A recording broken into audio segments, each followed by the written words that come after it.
was going to try to do a crossbody off the top. The Dub just said, nope, we ain't playing that game today. Bailey to Bailey on the ladder. Oh my God. Bliss is in trouble. Going down. Rose plant. And here comes El Idolo, and then just he eats that.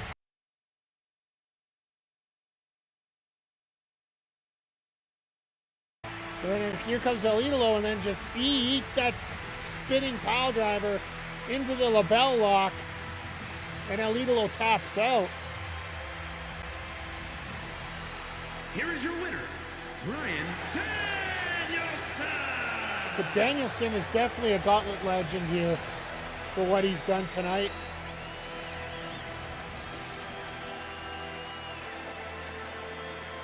One of the best wrestlers around, period. Whether it be in 2K or Bailey Dub already going for the ladder.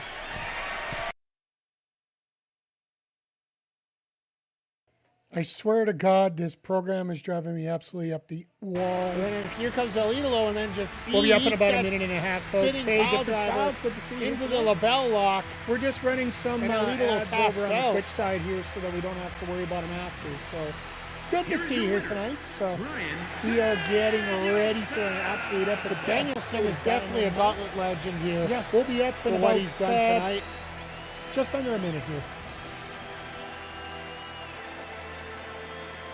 One of the best wrestlers around, period. Whether it be in 2K or Bailey Dub already going for the ladder.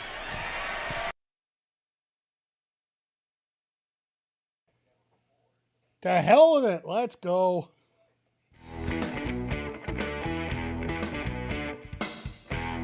Mike the Ref Melody, Big Bad Boris on the call here tonight.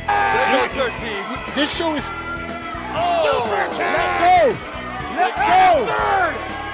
Super Kick Party! Yeah, pay the way for that. Nope. This life is going great! Let's go! She's healthy. Let's go! Is she healthy? Yeah! Apparently she's back.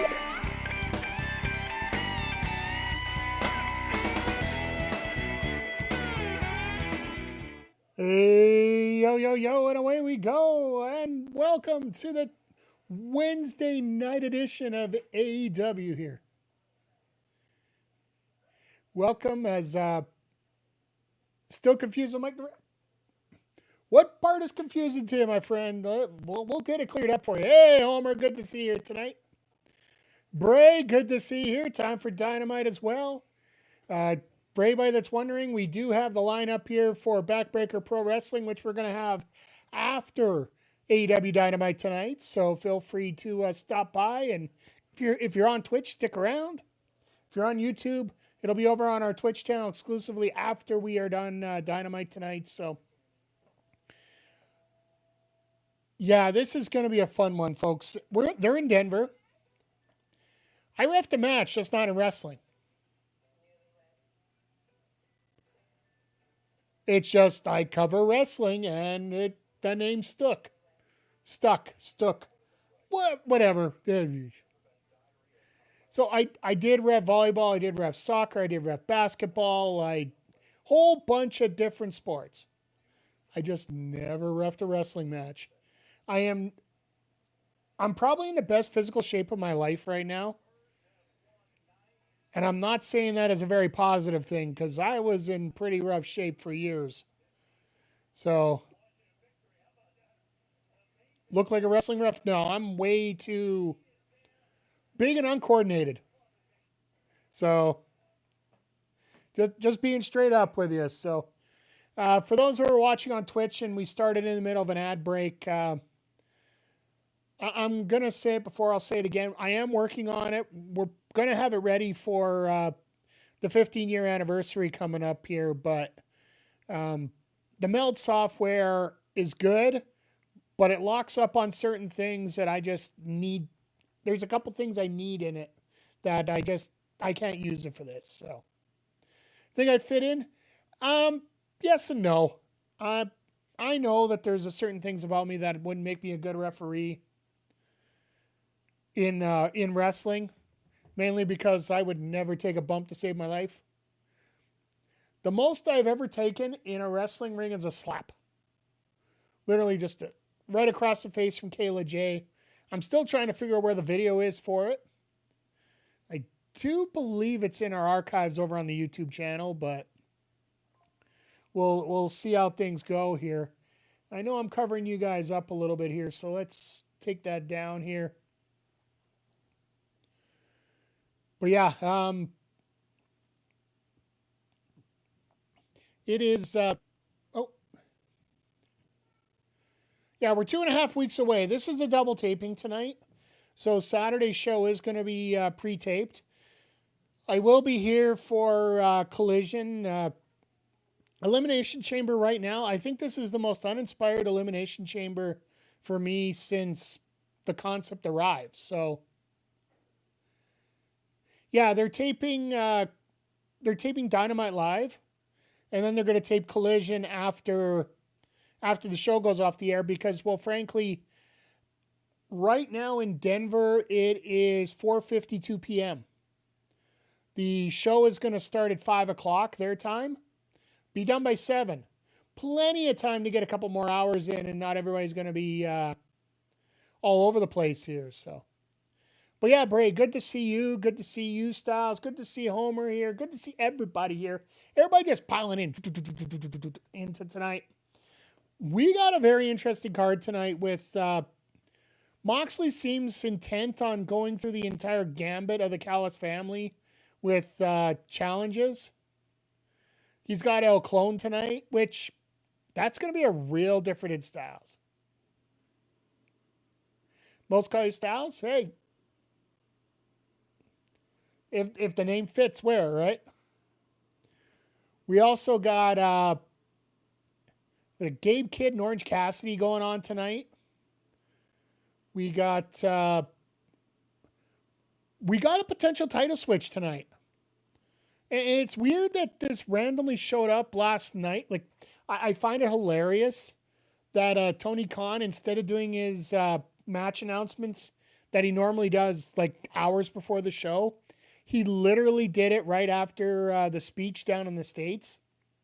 So there was a high level of traffic all over social media. So he threw it in there. Yeah, we'll talk a lot more about that when we get into it here. And AEW's talked about the thing is, the product is a lot simpler, and I think it works out better that way because, well, while a lot of the stories don't have like, and I'm not qualifying everyone about that, but I am qualifying a bunch like that.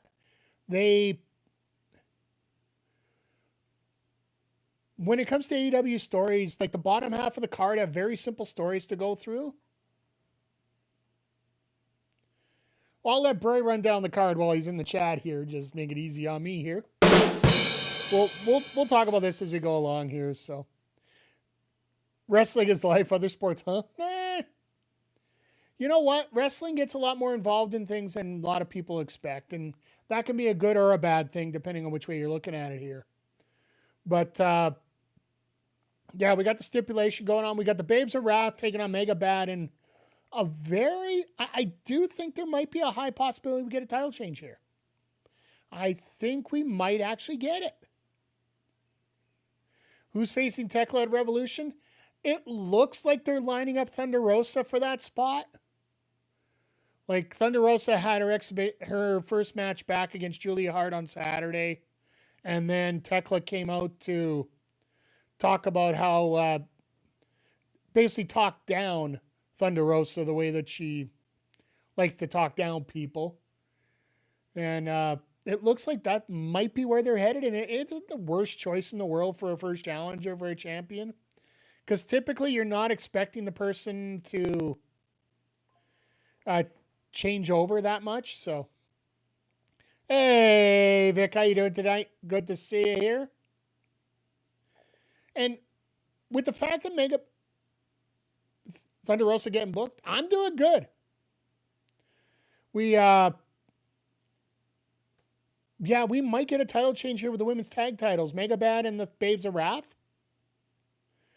Because it's really weird how they're trying to set this match up again.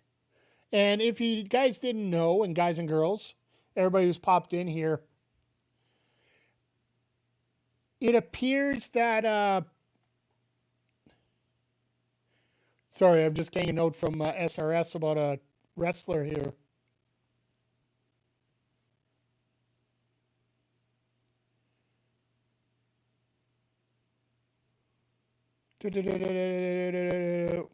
Okay, I see what happened. So the note, she holds 2 titles. She won she won that 4-way. And at the House Rules show, they played a Dusty finish where there was like a foot on the rope that the referee didn't see when they had the rematch the next night after Grand Slam. Referee Aubrey comes down, gets the decision reversed, gets the match restarted, and the Babes of Wrath win. So now that set up all this controversy for why we have to have this match tonight, saying this is how we're going to do it. Dusty finish? No, that's a Dusty right all the... That's what it's called. That's what the term is. So...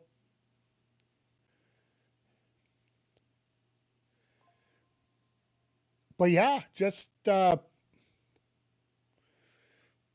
it almost feels like they might start splitting up this team, especially if the Inspiration are in the back pocket here. I expect Harley to join up with them as we go forward, but let's see. He wasn't the best. You know what? Everybody's the greatest booker. Everybody's the worst booker. Like, let's go back 2 years. Let's go back 2 years from where we were right now. Everybody talked about Triple H being the best booker in the world, and Tony Khan couldn't book himself out of a paper bag. Now, if you look what's going on right now, they're both number 2 and number 3. Or if you ask some people, it's number 2 and number 12. In the case of Triple H being number 12 at this point. CMLL being one.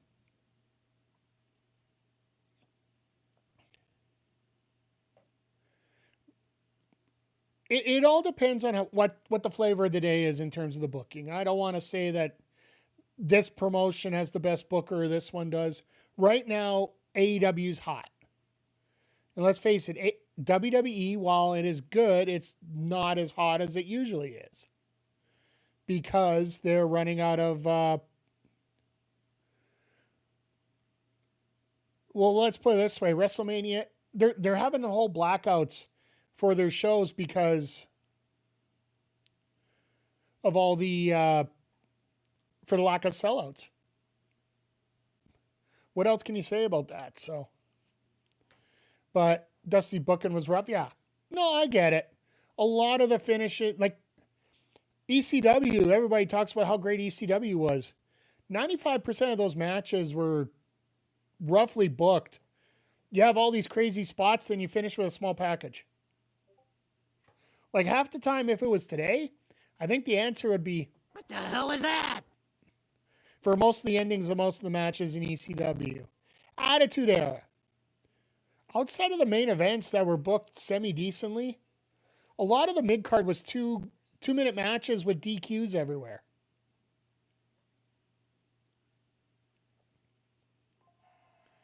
And yeah, you can absolutely love this kind of progress. You can absolutely hate it. One or the other. It's all over the place here as we get into Dynamite firing up right now. What are we starting with tonight, chat? What are we starting with tonight? What do you want to see first?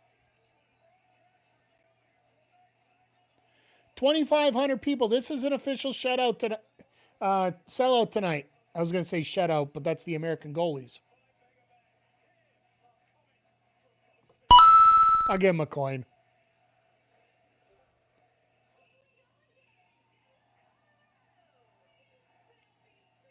Start with a women's match? Wouldn't hurt my feelings.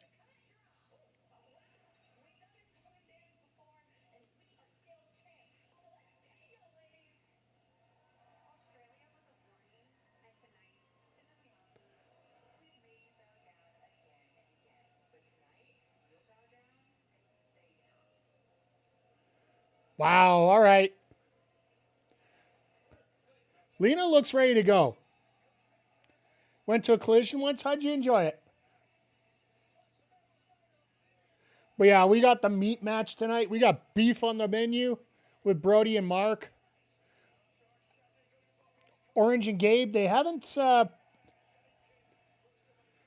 looks like they might be giving a little bit of time to some of these matches, letting them breathe a little bit.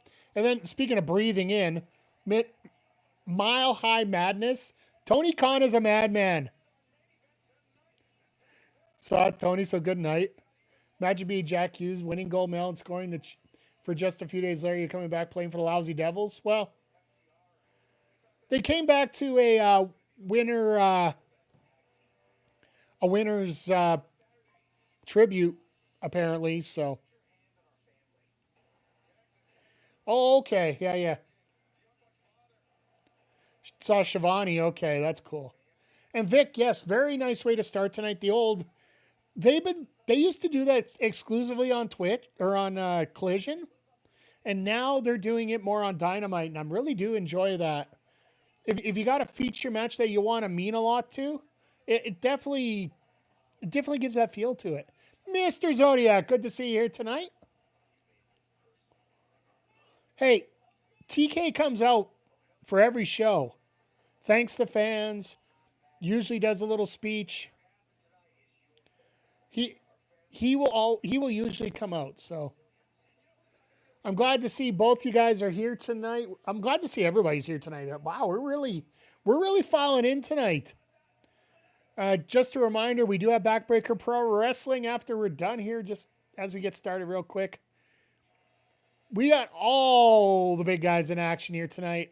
Mellow Beast will be in the corner of Nick Ontario and Attention Spandex, scouting his opponent for Arrival, which we finally come up with a date for it. Got to record tonight, so I have to leave early. You know what? Life happens. But we're finally getting some matches booked, and we finally come up with a date for BPW Arrival. Got 2 TVs and a phone. Let's go. Nope, wrong one. There we go. Hopefully Bronson Reed recovers quickly. I love how you're my news ticker, Bray. Every time you come in, you're definitely my news ticker, and I appreciate that. Nah, it sucks what happened to him, and he did give the Terminator thumbs up. Record in seconds. He gave that little Terminator, when he was going down in the lava, the thumbs up. He gave that meme just yesterday, so. I just wish nothing but the best for him, that's all. I don't want to see anybody hurt. I don't want to see anybody hurting. I don't want to see anybody in any... The injuries come, but injuries suck.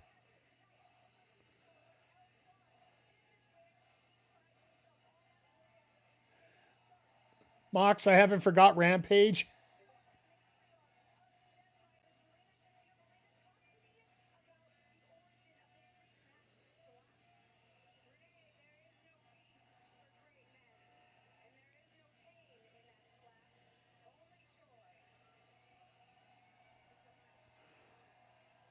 Marina with a pre-match interview. She's like you know how the coach gives the interview at halftime? That's what Marina was doing right there. That's actually pretty awesome. They're adding that little extra little feat. It's all about adding little things. Like even like I've mentioned before, like when you're a streamer, I know we got a few streamers here in the chat too. When you're in the stream, you're always looking at little things you can add, little things you can adjust, little things you can tinker with. And that's what they're doing here. Should have been reading my GM stuff for 20. I'll be honest, I have been, but I think I've watched a lot of videos, and I want to give credit to It's Mastodon. I think he's, yeah, I believe it's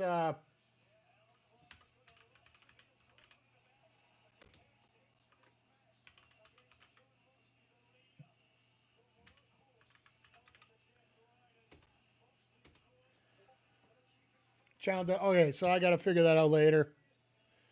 But yeah, odds are we're probably going to do something a little different from IGM this year, because I think we're going to do literally two shows for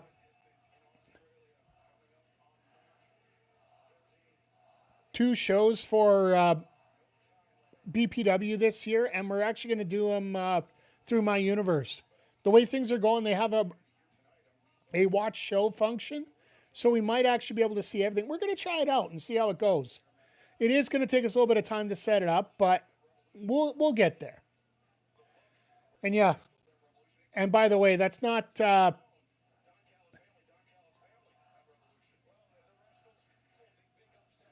just for the record, Bray, it's 4 years, not this year, not 1 year. But anyway.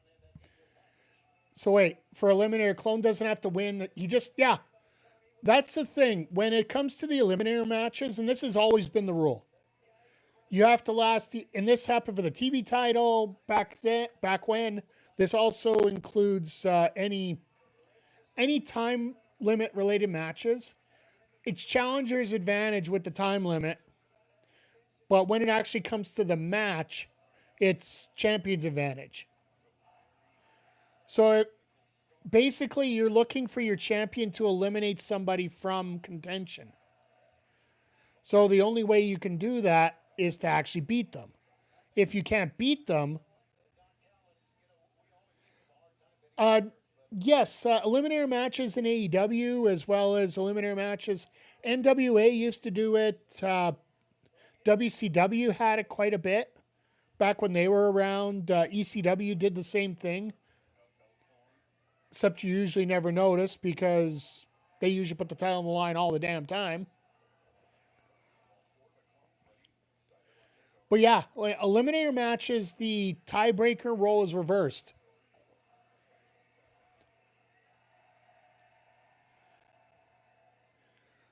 Like, for example, if there's a double countout, if there's a double countout between these two, Moxley never eliminated Clone. Moxley just didn't lose to Clone. There's a difference.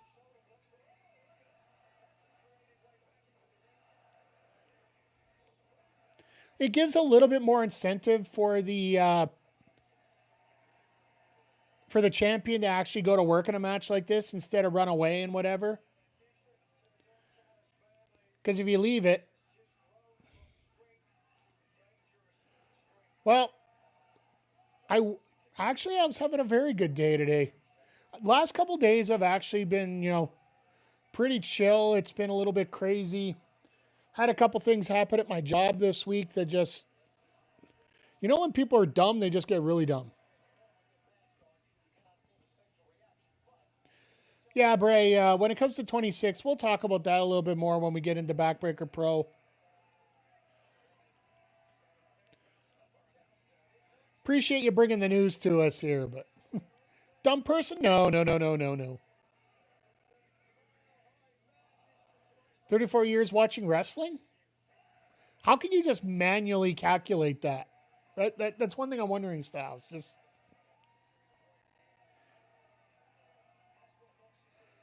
yeah, I know. Just I don't know if I really want to get into it a whole lot here. Just dumb people in general. Oh, Google, okay. But yeah, getting into this, like Clone's a victim of bad luck here, honestly, in my opinion. Because Hologram got injured in his second match. 34 years watching wrestling sounds like Dave Greca.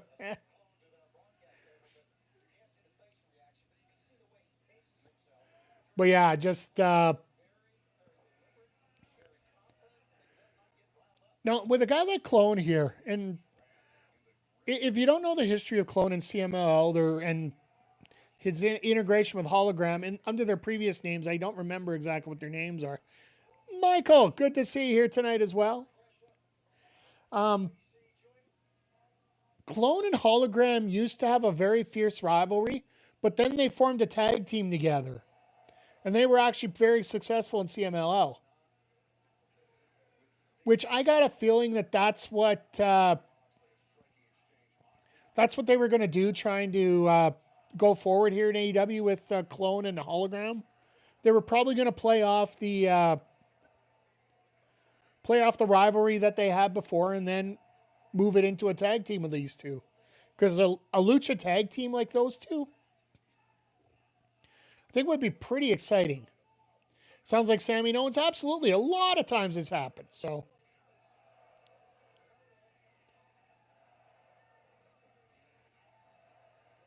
the Rumble Mania, Money in the Bank, Survivor Series, the Big Four, PLE. What are the big four? We already know what the Big Four are. They've been established for a long time now. It's All in Wembley. It's Double or Nothing, which this year is going to be in New York City. It's Revolution, which is coming up next month in LA.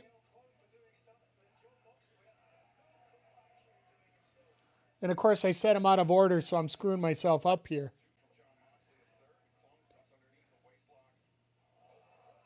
Oh, Jesus, what a heel kick. I would almost have to say World's End would be the last one. Winter is coming. Fighter Fest, Grand Slam, Battle of the Belts is a TV Big Four.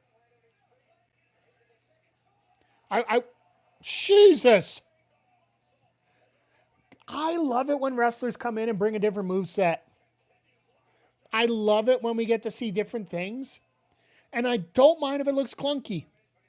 I really don't, because if it ends up looking clunky, that just means that they're being real. And that's something we don't see a lot these days when we get into these things. I know Clone's had a little bit of trouble. Like some of his earlier matches, he was having a lot of problems to getting accommodated to this.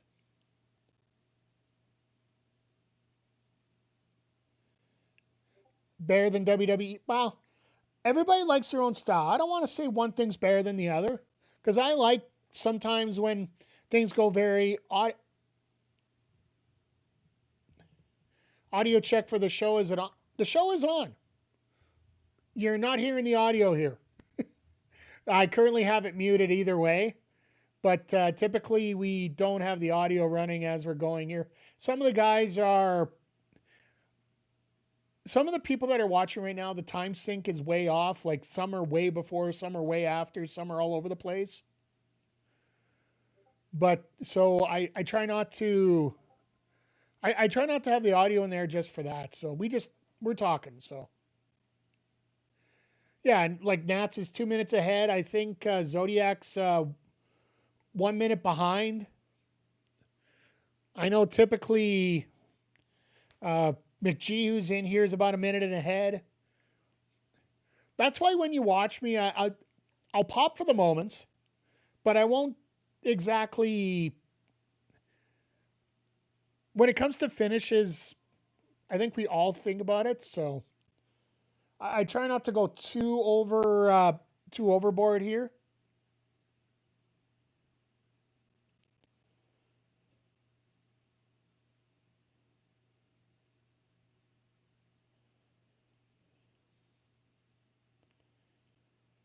Sorry, I put out a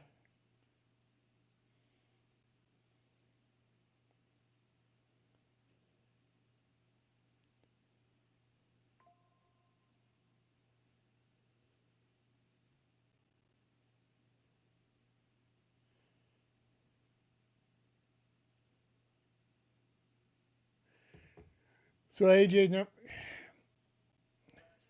you know what? Everybody could go everywhere as far as I'm concerned. If AJ comes over to WWE or to AEW, I'll be happy. If he doesn't, I'll be happy. Here's the thing. When you spend all your energy expecting certain wrestlers to show up, it takes you away from the wrestlers that you actually have right now. Yes, you can have a lot of dream matches. Yes, you can have a lot of things. Like, I'm sure I'm going to eventually come up with a video about 5 dream matches I want to see in AEW. But with that, Tony absolutely does. But why are we going to worry about people that aren't here when we can worry about those that are here?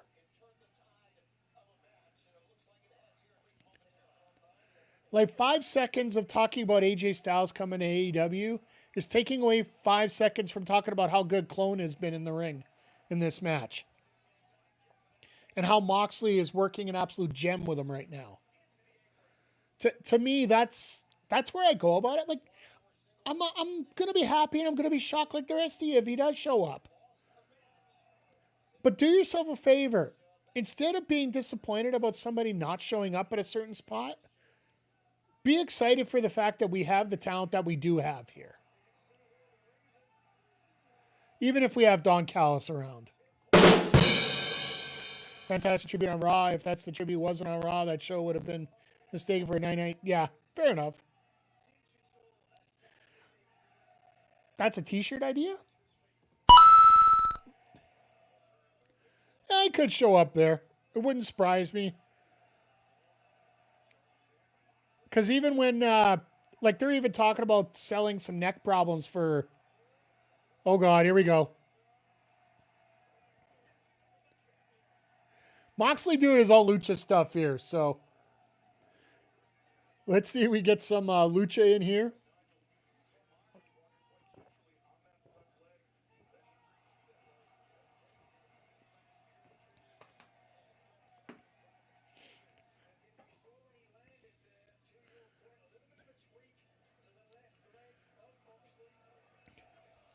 Oh, shit. Moxley's a little pissed right now. He just got nutted. It was completely unintentional, but he still got nutted. And that to me is absolutely freaking hilarious. Oh, God. Why would you let him loose like that? Jesus.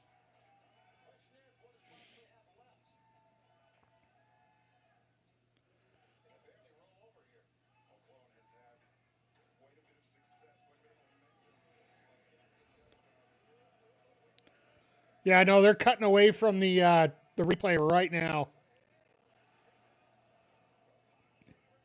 Looks like his daughter won't have a sibling now. You never know. There might be a second one in the oven already.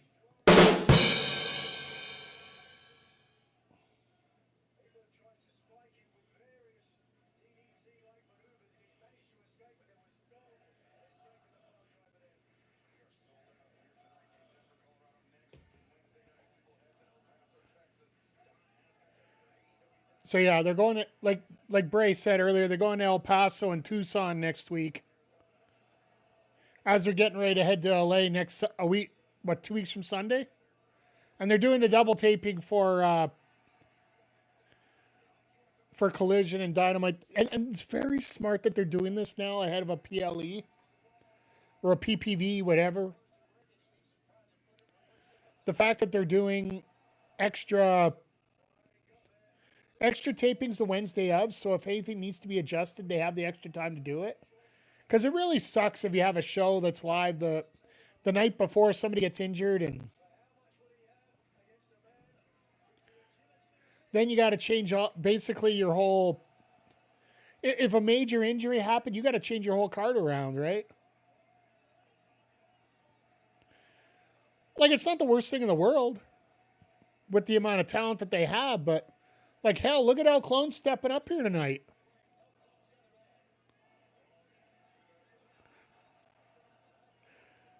That was like a 3/4. I'm going to bring you down with my eyes. Like, I'm going to gouge your eyes as I bring you down for the cutter. Could you imagine Clone being the first one to last the 20 minutes and guaranteed a title match? And ends up winning the title before they do Takeshita and Mox.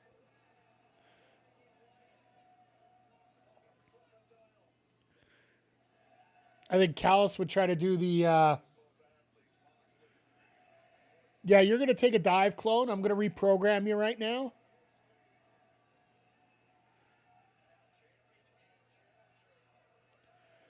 These guys are just going at it. Did anybody actually expect this to happen tonight? Did anybody actually expect?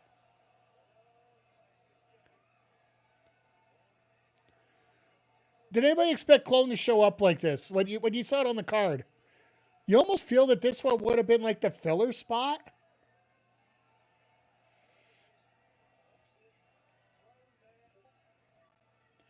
But that is definitely not the case here tonight. Oh, God. Coup de grace all over the place there. I didn't use coup de grace intentionally there because I find it funny, you know. And oh. By the way, I apologize for that not getting into the chat earlier there, Styles. I didn't see the mod comment come up when you were talking about the suicide dive.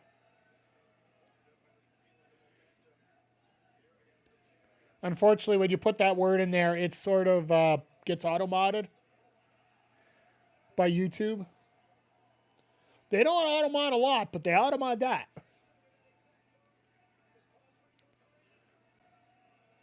Oh, yeah, this is over.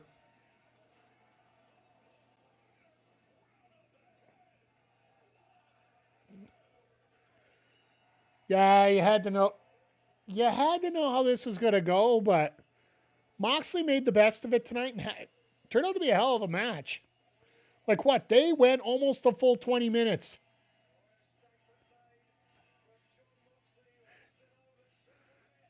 I love the fact that he turned to the referee and said, "Turner, where's the hard cam?"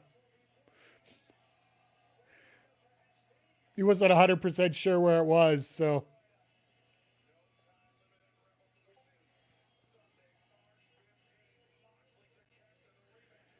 But yeah, this is going to be a lot of fun on the 15th. Moxley, Takeshita, MJF, and Hangman. We'll find out what the stipulation is later tonight. Bucks and FTR once again.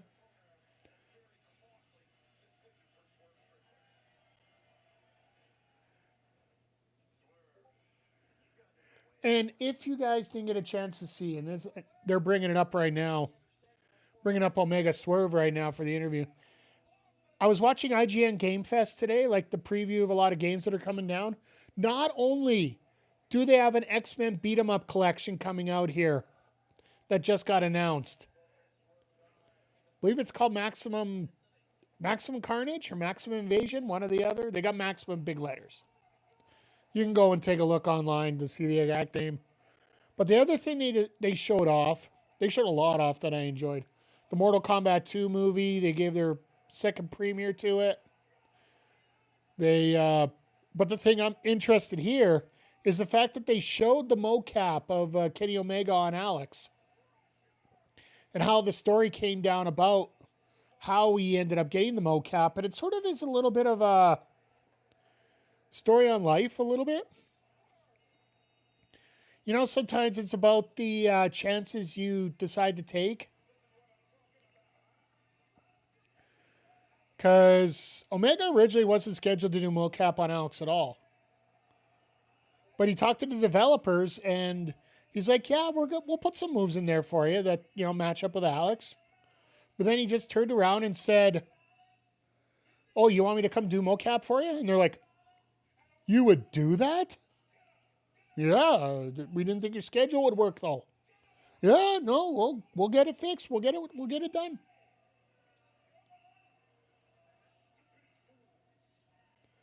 Nana going a little ape shit here.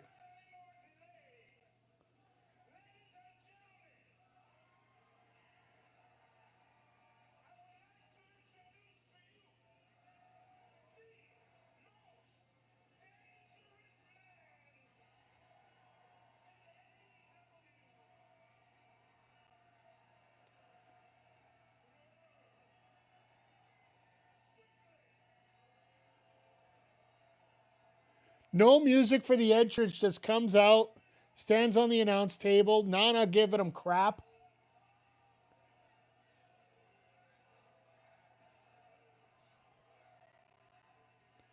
And some fans still want to cheer for him. He's going to have to burn a baby. He's going to have to burn a baby to get this crowd to boo him. Seriously.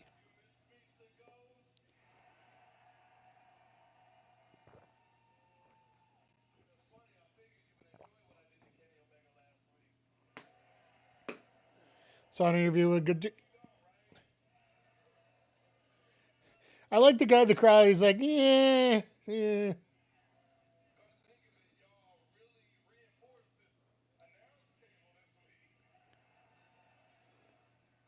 Oh, he's on PWN. Okay.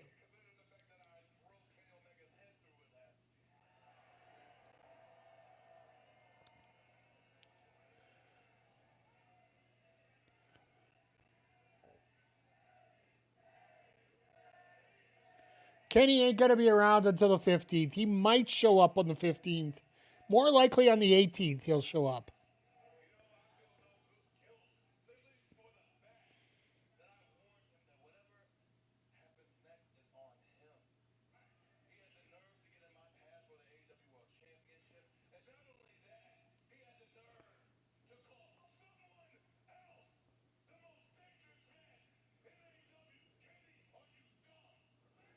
That walkaway line. That's all it took was that walkaway line. If you guys don't remember, when they met up the week before Grand Slam, Omega turned around and said Brody King was the most dangerous man in AEW.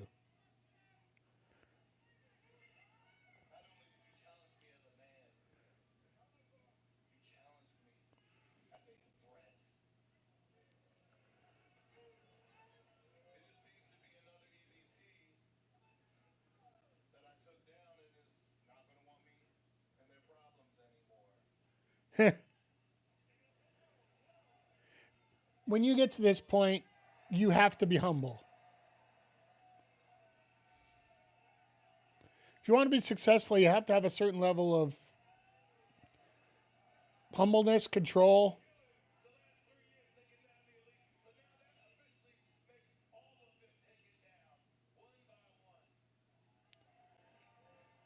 Yeah, because they took out the Bucks at All In last year with Ospreay.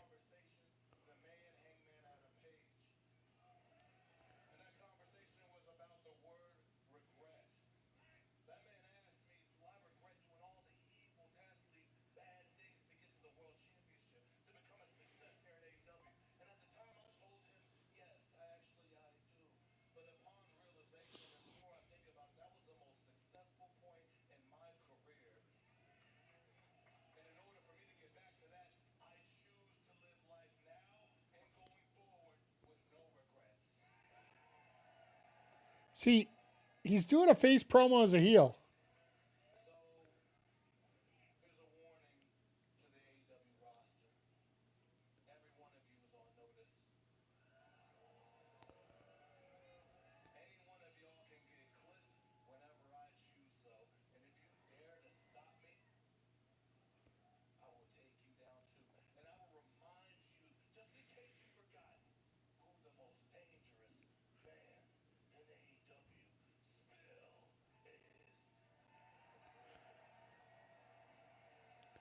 He's going to have to take down a few more heroes before he's going to be able to do anything real, before the fans are really going to get away from him.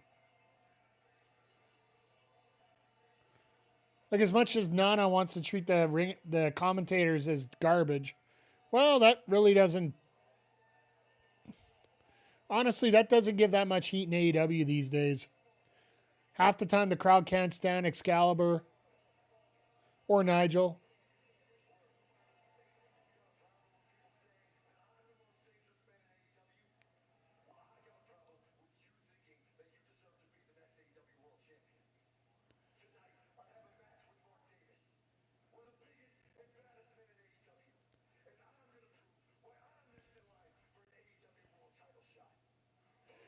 Mama, there goes that man.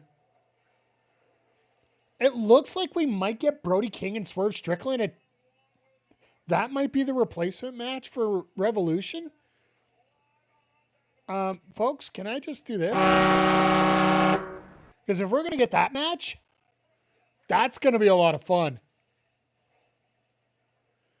But we're getting Orange and Gabe next, which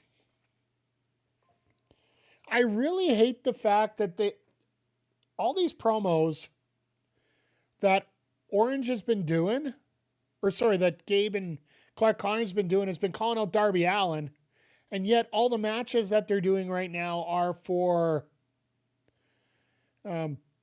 Orange Cassidy. Like, is it just me, or is there's some kind of disconnect here that I'm missing here at this point? Like, don't get me wrong, it's going to be a decent match here. Orange always puts on a good match for the crowd.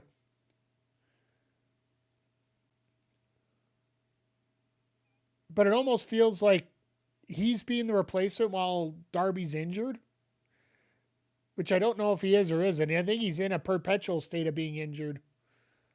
Like, literally just bring out the ambulance all the time for him, so. But do you think Swerve gets the world title out of this? That's the thing, too.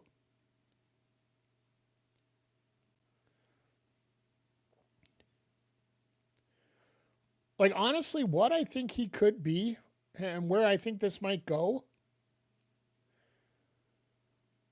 Swerve might be the first challenger for Omega, or not Omega, Ospreay when he wins the title at All In. I still believe that's going to be the case. He could be the guy to be there for All Out. All right, sorry, for those that are... once again, like I said, I hope to have this fixed in about a week and a half. Meld is just... sorry. It's funny because we never had this problem with OBS, but Meld, every once in a while, it'll just completely kick out for some reason. And I can't... I've done everything to try and fix it, but they just don't have a stable connection. But either way, let's get back to it here. As we're going through this, it's a double-edged sword if All In and All Out are the weeks back-to-back, or if they're spread out. If you spread it out, you get a chance to have the world title on more pay-per-views. You have a more available roster to work with for both shows. What in the world? They put a lost and found thing up for Lost Roddy. Reward a $15 gift card.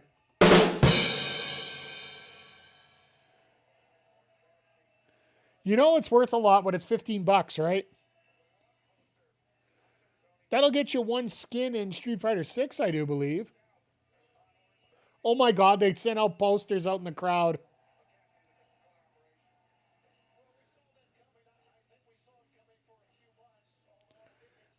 It's so funny how everybody saw it coming but Orange.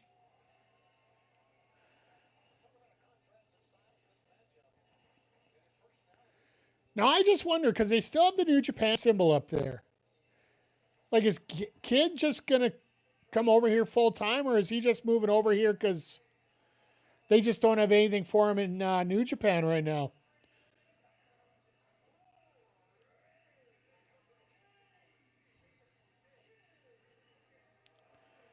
Well, think about it here. And here's the other part about it. For those that don't know, and something I wish that AEW would do a little bit more, if you guys didn't know, New Japan Strong is running a show in Chicago on Friday. Yes, I understand it's the same city that has Elimination Chamber on the Saturday. Well, yeah, pretty much, I think it's actually 2/3 into...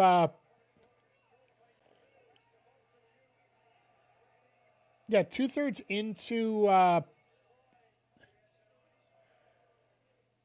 into SmackDown. They're actually starting their show from Chicago. The main event, I believe, is Yota Tsuji for defending the national title against Andrade El Idolo. You're going to see Busta and the Brain there. Athena is challenging for the IWGP Women's Championship.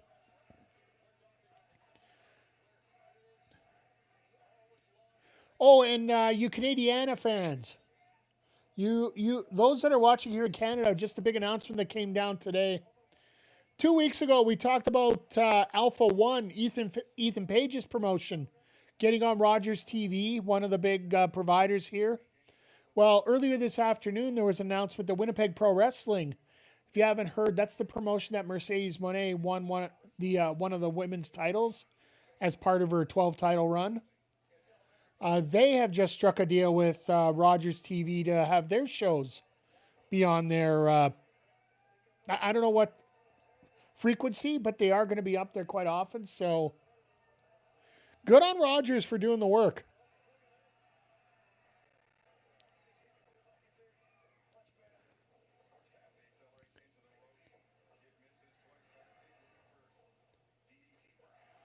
Jesus.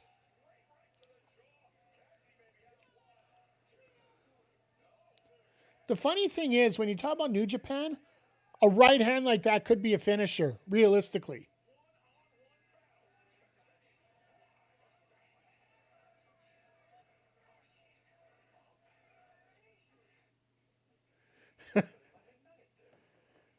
Gabe Kidd is probably the biggest blue chipper that New Japan has right now. And yes, I am including Yota Tsuji in that. Yota is the home ground champion, so he always gets the extra few boosts on there. But honestly, like, they are fantastic here.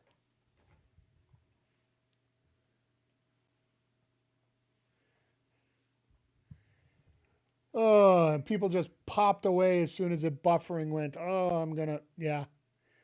No, I think by next week I'm going to have everything fixed up and ready to go, if not by Saturday. So, once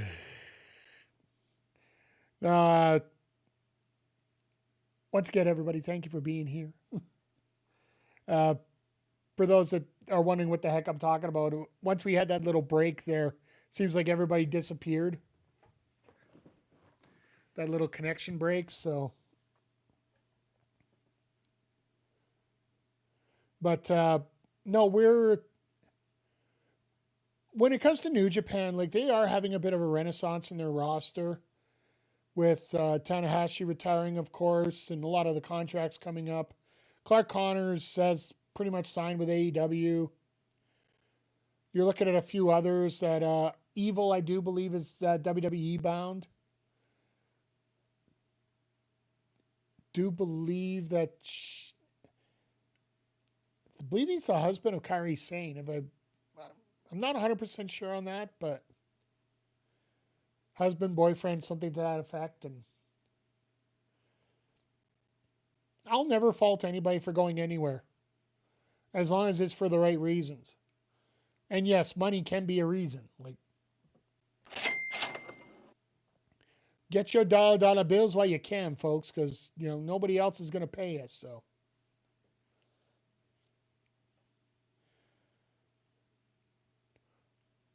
But yeah, just with that, New Japan just has to find a new identity, has to get a little bit more confirmed in terms of getting things run through and just trying to get everything solidified, right? So New Japan will come back. Everybody's got their highs, everybody's got their lows. AEW's had it, WWE's in the middle of it. CMLL, well, they've been having sellouts every weekend, so it really doesn't matter to them either way, but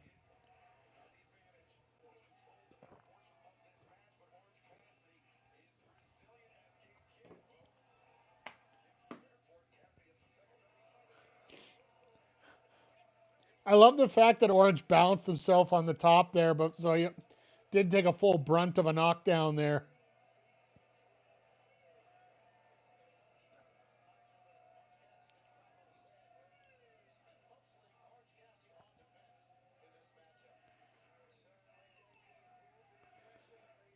Gabe just, like, that. I think this is a topic for tonight, like the overall theme for tonight. Smooth.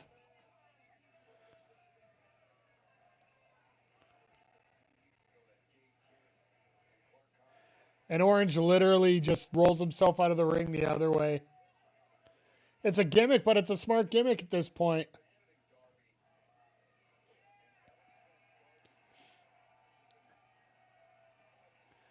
And he just rolls himself in the middle of the ring.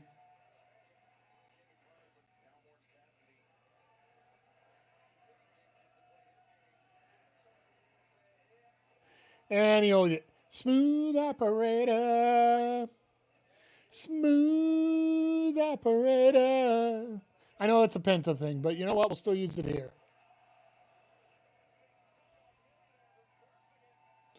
That Stumdog Millionaire will never get old for me. Just the way that he pops it off so harshly. For a second, I thought that was Mick Foley in the front row. But yeah, his Legends contract doesn't run out till July, so.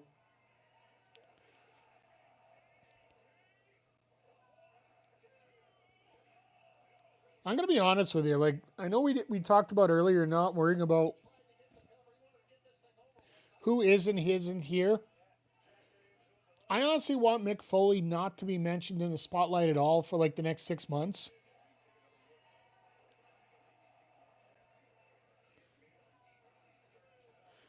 Because if he shows up at All In, I think the place would come absolutely unglued.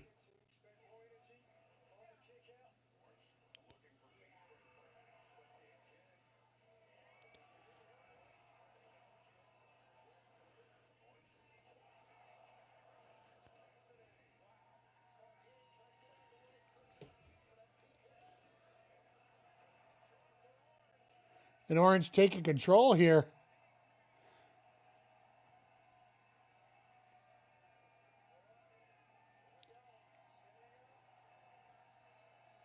Yeah,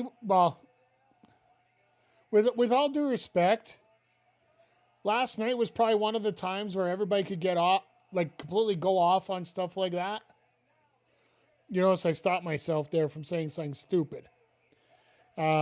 You could definitely go off on something and not have as much of an impact as other times. Or spotlight, not impact, spotlight. Because there were so many people talking last night. And once again, I'm not worried about your political affiliation at all. I'm just about human decency, period. I could care less which way you swing.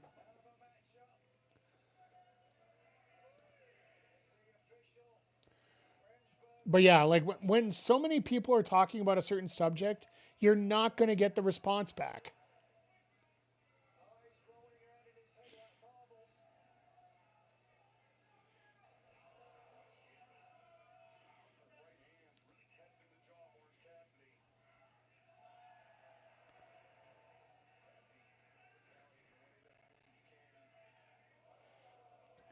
Yeah, Orange doesn't know how to retaliate properly in this case.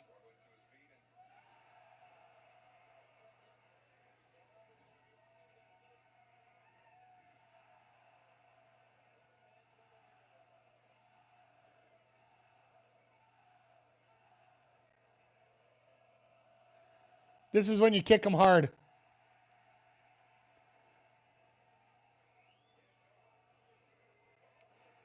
Well, beach break and a reversal.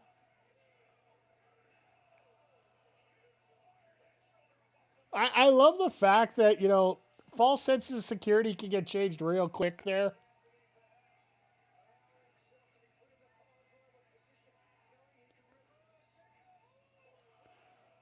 Oh, of course, there's Remsburg. Oh, and into the eyes.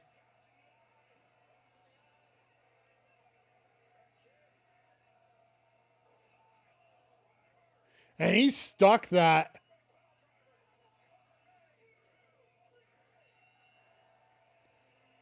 Well, Orange is eating for the sacrifices of Darby Allin right now.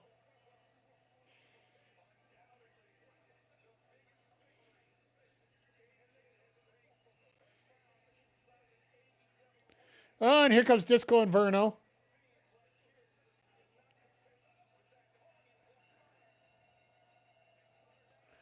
Now they're waiting for Darby to come out. They got a plan. And I got a feeling that plan is going to involve Roddy Strong.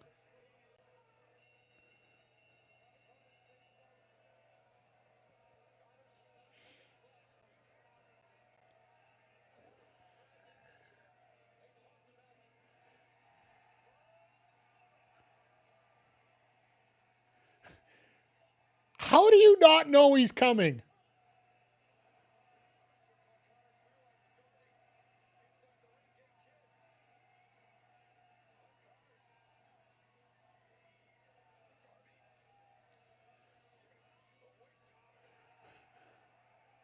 All right, well, that's a creative way to set up a code red.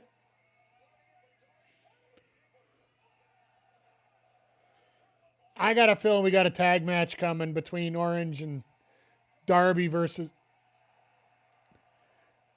Kid and Connors. That wouldn't be the worst thing in the world.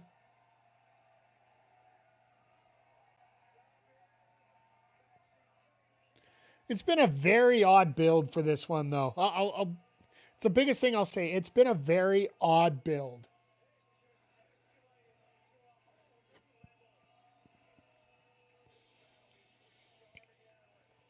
I don't know if there's any better way to say it than just odd.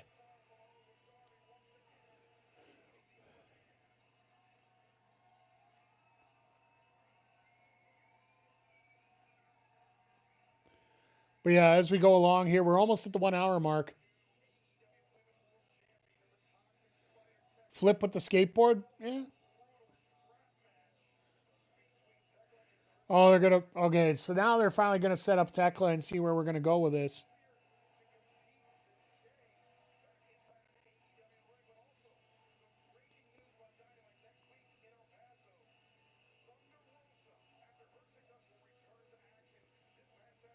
So Thunder Rosa just gets a random world championship. So many damn eliminator matches, and she just gets a title match. I thought we were going to go to the pay-per-view with this, but I guess not.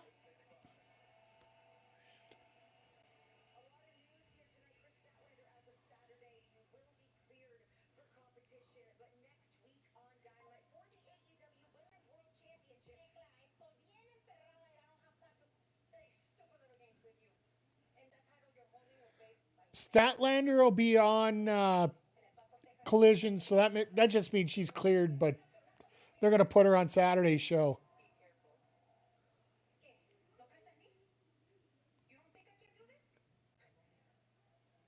Rosa wrestled on Saturday. She took on Julia Hart and won, and then her and Tekla got into a little spouty match while Tekla was up in the crowd. And that's what led to this title match next week.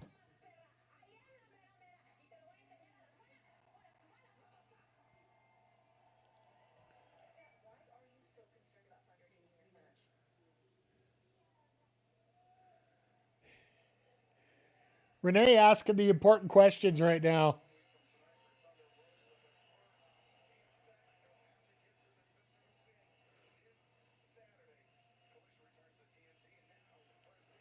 Oh, we're getting this. They're talking standby matches again.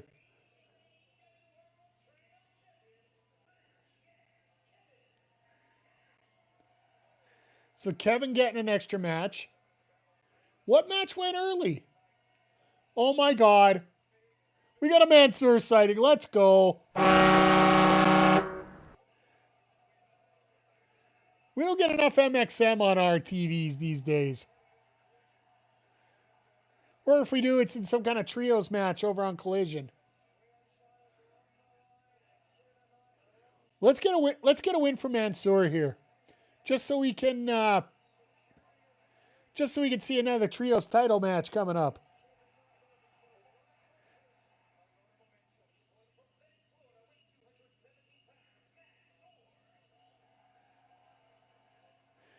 I do hate the fact that we have an already in the ring match, as they call it. We don't call it enhancement matches here. We don't call it, jobber matches. Over here on this channel, we call it an already in the ring match. Because one person's already in the ring, doesn't get the music or anything. Because there's nobody, everybody's here as an enhancement talent, if you ask me.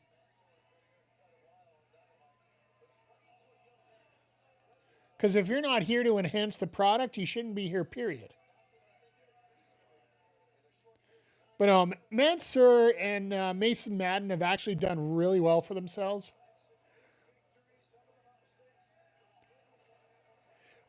I don't mind the gorilla position. Just because I am a huge fan of Gorilla Monsoon.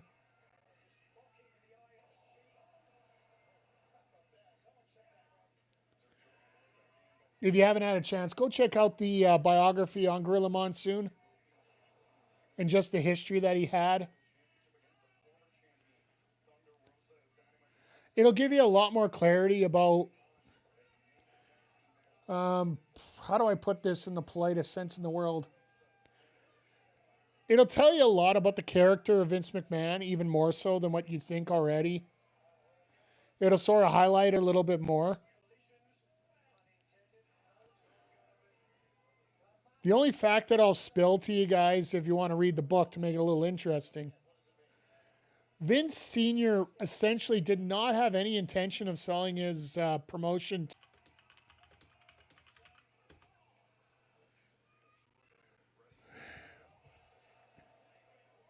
This is twice now. This is just royally pissing me off.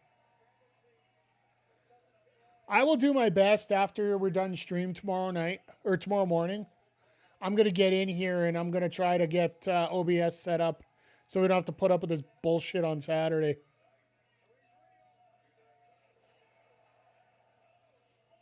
All right, this one's done. That's why they call it an enhancement.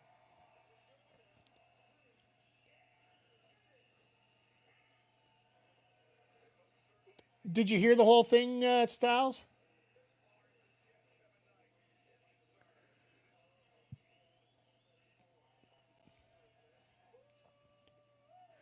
So essentially, Vince Sr. was going to sell WWE to Gorilla Monsoon, not to his son. Because his son didn't have the money and he didn't have any interest in selling it to his son.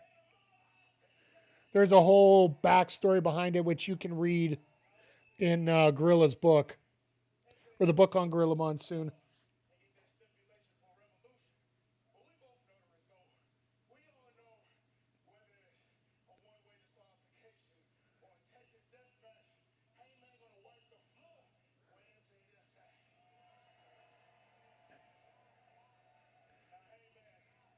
You know what I'd like to see? If they're going to do a stipulation for the...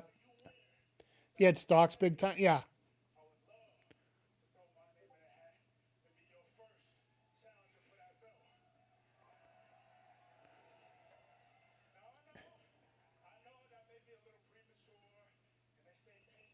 My opinion, what MJF should do, set up the trios match and just say if anybody pins anybody on Hangman's team, not only do they get the trios title, but they get the singles title. Or I don't know. I'll be honest, the less I think about Vince, and no, Gorilla did love the casino too.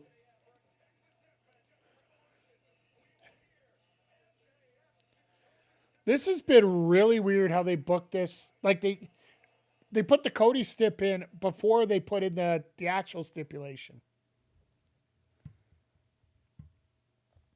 So, folks, what is your prediction on what we're going to get for the stipulation tonight for the match?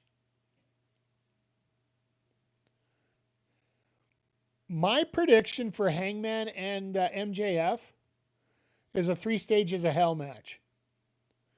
If MJF wants to win, so if he's dead set against the Texas Death Match, he has to win 2 straight.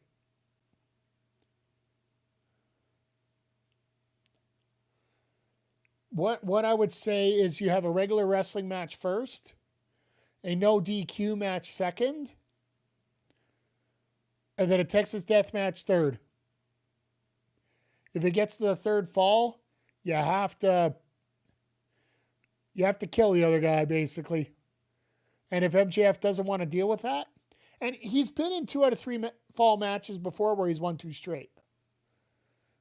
So there is precedent there for this.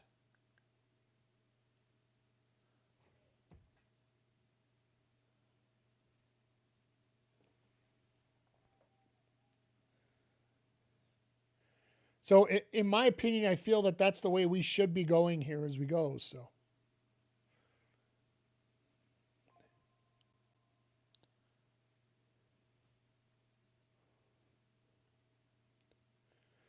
but yeah, just the it's going to be interesting how they said like they've only got what 3 weeks, 2.5 weeks. We've been talking about here as we've been getting closer to Revolution.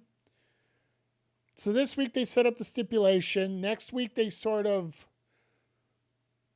I would almost not even have them on the show next week. Just have a promo set up, like a clip promo, not an actual one. And then the week before the pay-per-view, you bring up both of them to MJF and Hangman. I literally wouldn't have on the show next week. Let Thunder Rosa and Tekla do whatever they got to do to main event.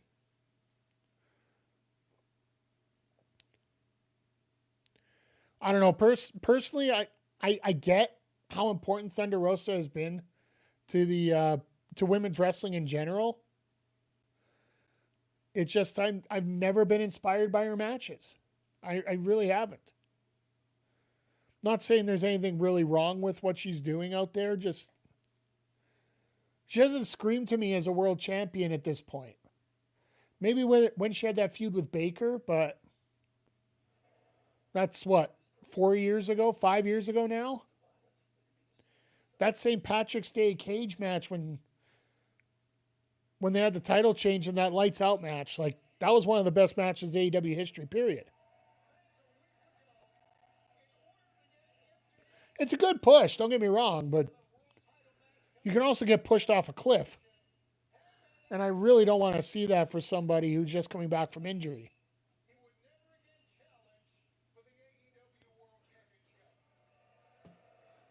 I love how Nigel is resume the Bryan Danielson pose for these promos.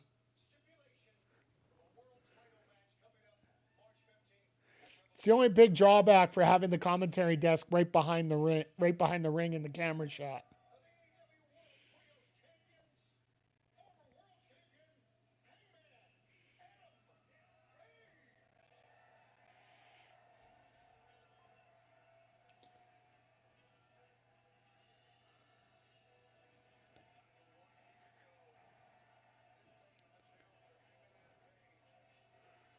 I wish Hangman would come up with his trios title for this. Tony always wearing the same coat. He's got 3 different coats. It's the same type of coat every time. He's got a red, he's got a blue, and he's got a black. And he likes that old school feel when he's out there, right? So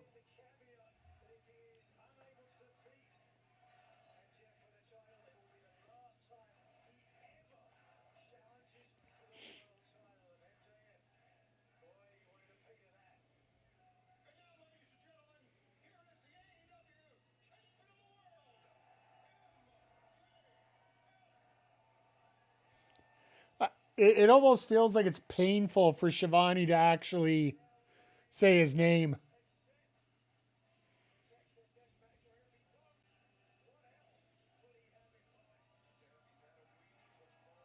It's going to be great to see MJF in Edmonton here in just 3 weeks. On the 23rd, it's a Thursday night.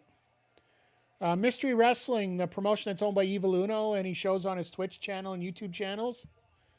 They're going to be having an event here in Edmonton, and MJF is scheduled to appear, which I'm assuming he'll probably be on commentary, which should be absolute gold.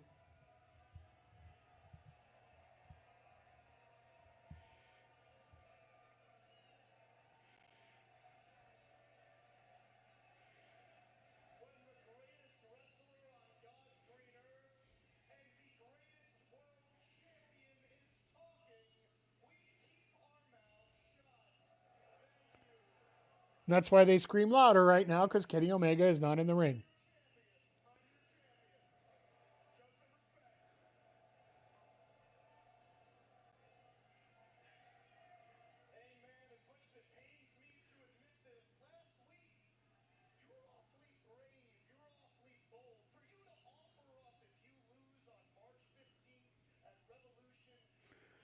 Shivani really doesn't want to be in there, does he? MJF WWE? I don't think so. I think he gets lost in the shuffle, to be honest. I think he'd be more situated here in AEW and just fit perfectly. How many times this is happening? This is absolutely flipping stupid. How many times this is happening? Sorry, chat. I really am.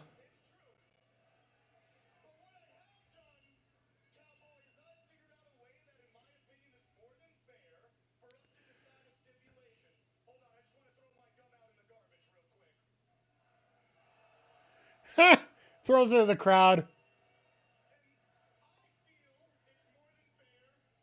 He's got to keep getting that cheap heat every time, right?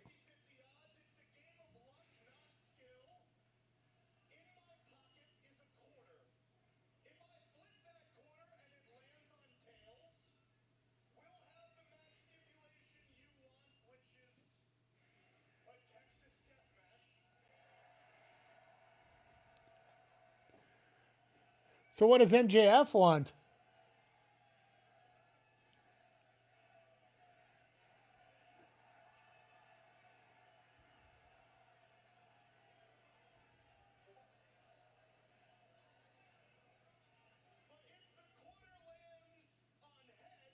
He's got a double-headed coin in his pocket.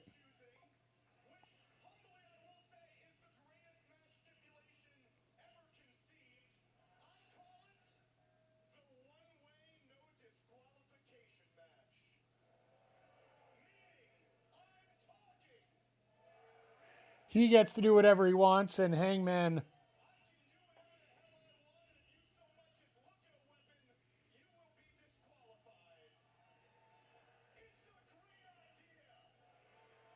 Of course he's going to do that.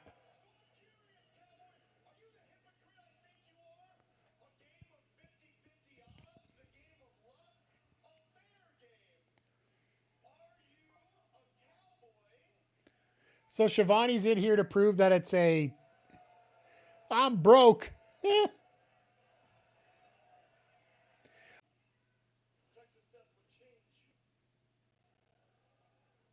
Four fucking times. Four. All right, folks. I'm sorry. We'll. Yeah. Tomorrow will be the last stream on Meld. Like, I'm just done with this bullshit.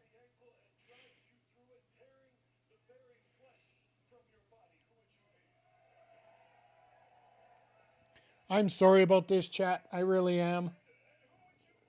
They got to put up with this, and now we're going to an ad break of all things. Ugh.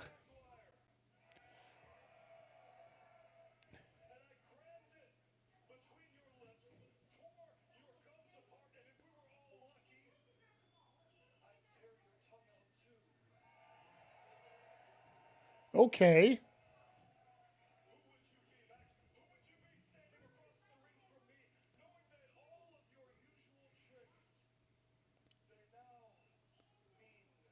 Nothing.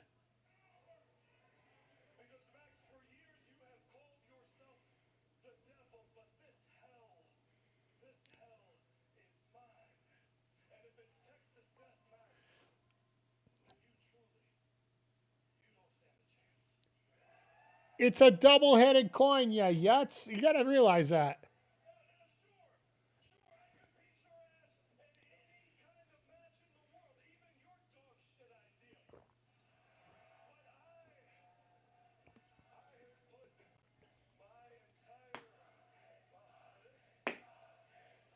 Well, this crowd knows what's up.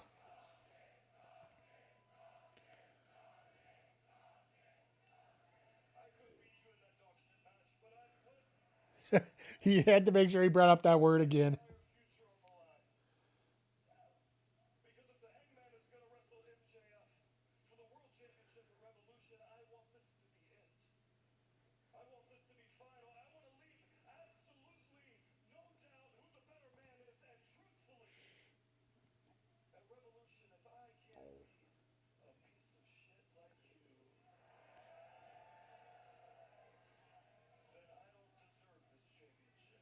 Ooh. This is getting deep.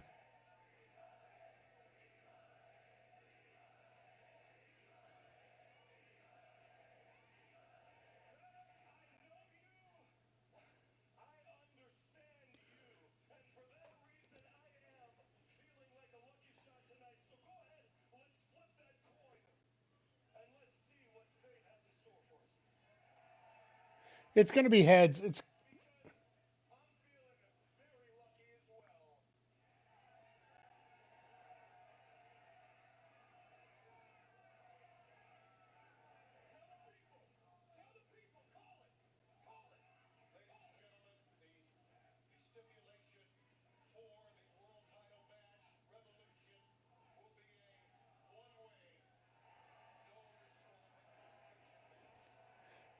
we're going to find out that was a double-headed coin.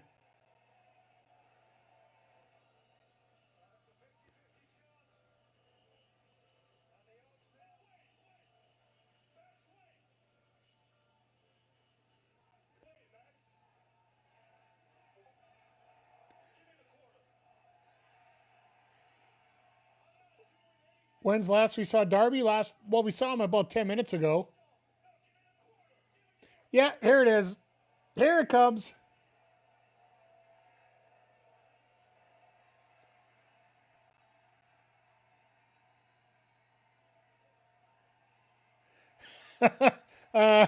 Max, you aren't going nowhere. Before tonight, last week. He's been in these segments with Orange Cassidy for like it's been what, 3 out of the 5 weeks. We've seen him just do these little run-ins or skits or.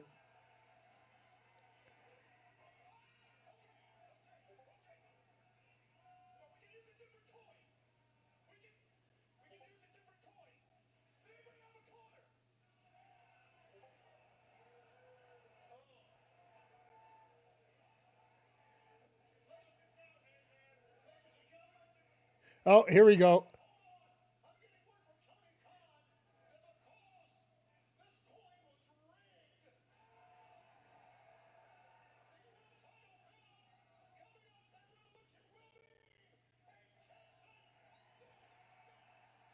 Well, Max just sat in it. This is awful. This is painful.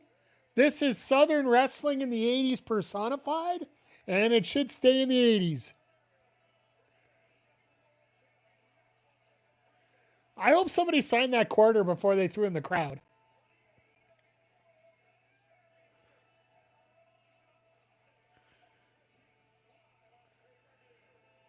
Oh, this is going to be fun.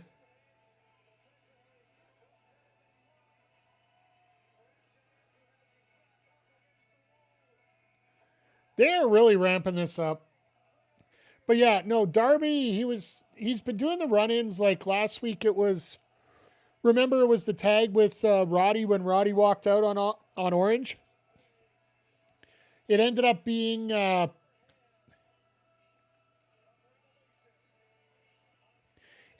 Darby that dragged Gabe out of there that allowed Orange to get the victory over Clark Connors. Oh, they're going tag titles next here. All right.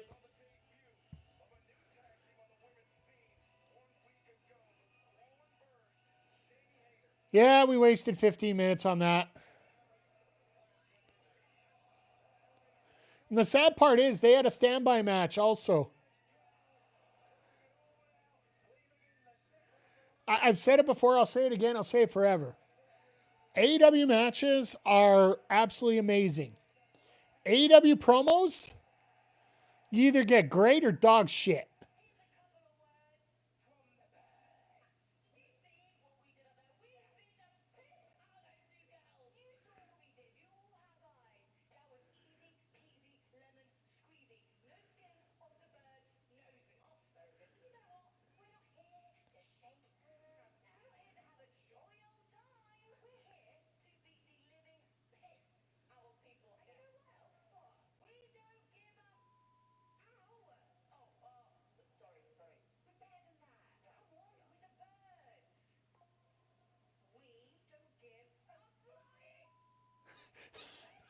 All right, well, you're a little bit of abuse here of the language.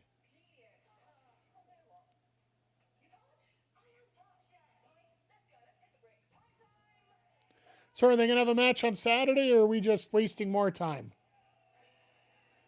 All right. Time for the tag titles.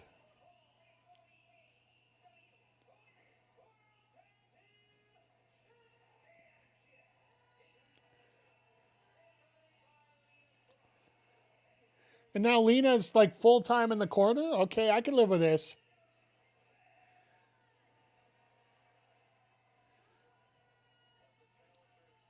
Oh, Lena's taking off. Okay.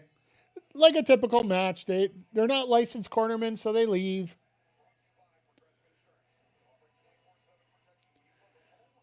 Not the worst thing in the world, you know. If you're not going to be used for a decent spot, no use to be out there, right?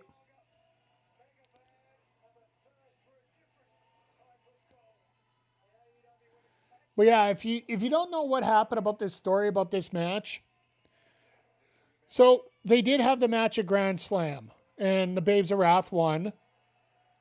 It's a pretty decent match, as we expected in Australia. Harley got her win at home that she wasn't able to get the year before when she was facing Mercedes. But the next night on the House Rules show, the house show, they performed Harley had her foot on the rope, and the referee counted 3. Aubrey come out to cancel the fall. And they restarted the match. The Babes won again. So now the Babes are pissed off that they didn't get their final victory over these two. So now they get another title shot. The women's title shots are a little... They're treated a little differently than the men's. Let's put it bluntly here. Thunder Rosa just getting a title shot for the hell of it next week. And this one here, I understand it. If there's a title change, I'm not going to mind it.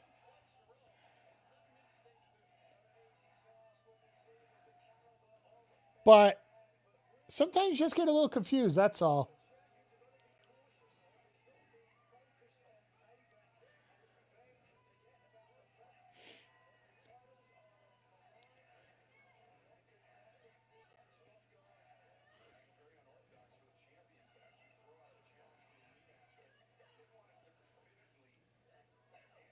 These two are literally going at it tooth and nail here. I love this. I realistically, like, Megan Bayne, for everything that she's done for this roster, I think she pretty much is the MVP for 2025.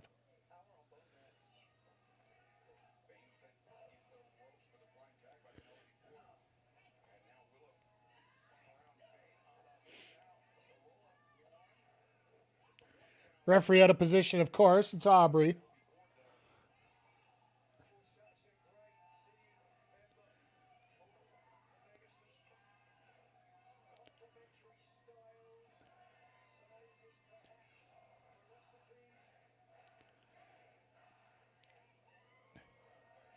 I do love how Penelope's turned into a lot more impressive performer now that she's not injured all the time. Oh, Jesus. Nice Shining Wizard. Backpack senton.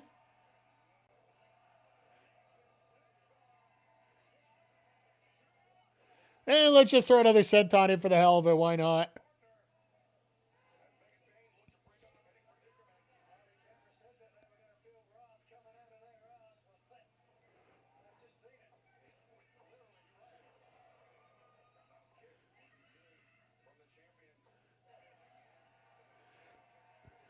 Penelope just caught herself on the apron and whoops.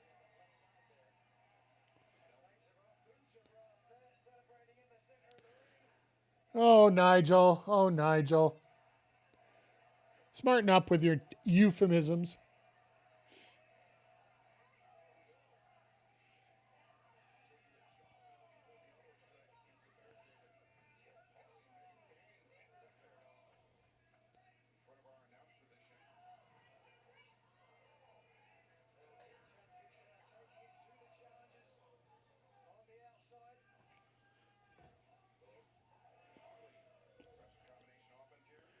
Almost makes me wonder if they're going to try isolate Harley and just finish. Oh.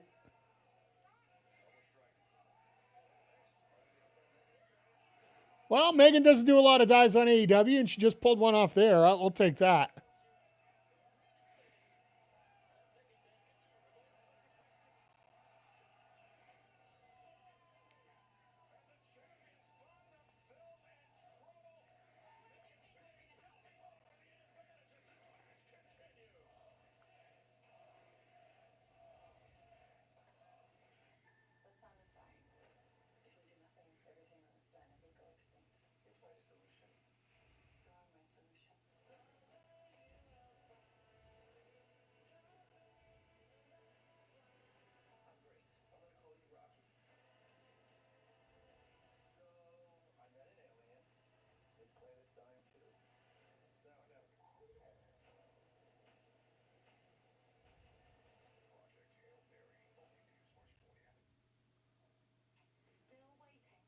Sorry about that, Chad. I'm just checking to make sure there isn't another stream crash coming up here.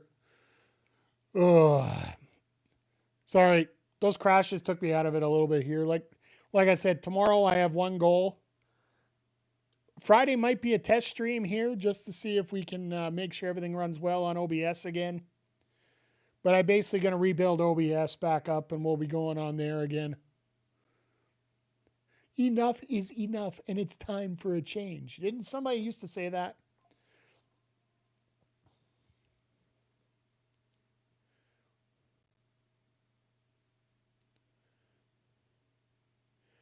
Nice flip suplex there. Well, flip suplex, what am I saying? Honestly, having the titles change over here to MegaBad wouldn't be, like I said, wouldn't be the worst decision in the world.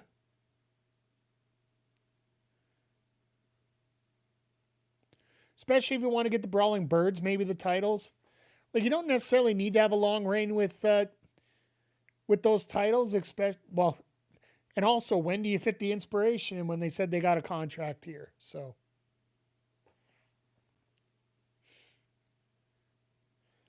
If they got one lined up, then maybe you want to get things set up so that they can take the titles as faces, or maybe as heels. But there are enough good teams here in AEW that you can. It doesn't matter which way we go.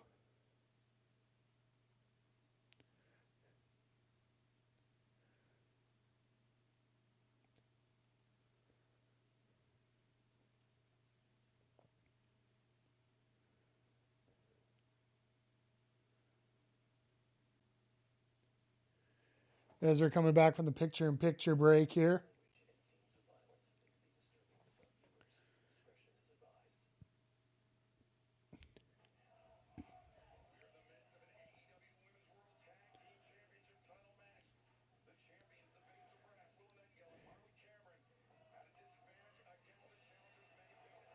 Oh, Jesus.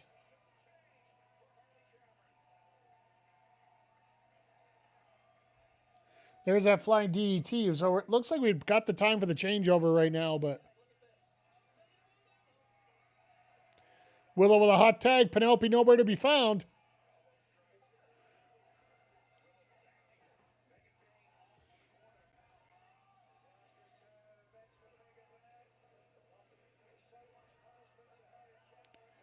Now just unloading here on these shots.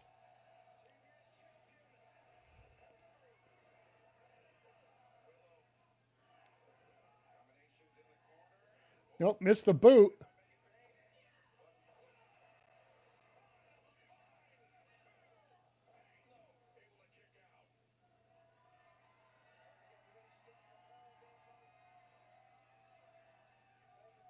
Where'd Penelope go?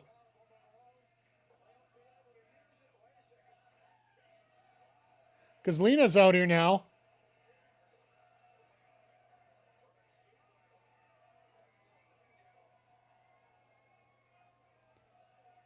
Like, maybe it's a little weird for me because, like,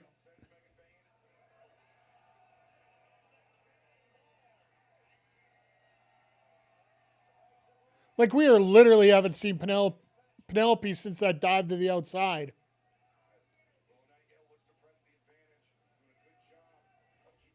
Like Harley's picked her head up a little bit, but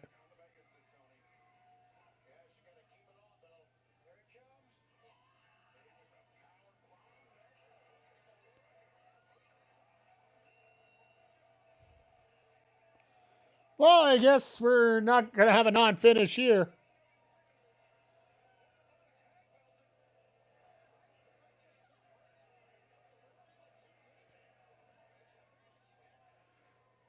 Nice shoes. Not too often you see those kind of shoes using a beat down here.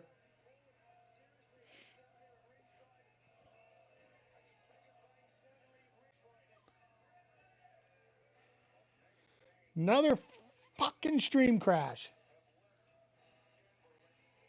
It absolutely drives me up the frickin' wall here, Chad. I am so sorry.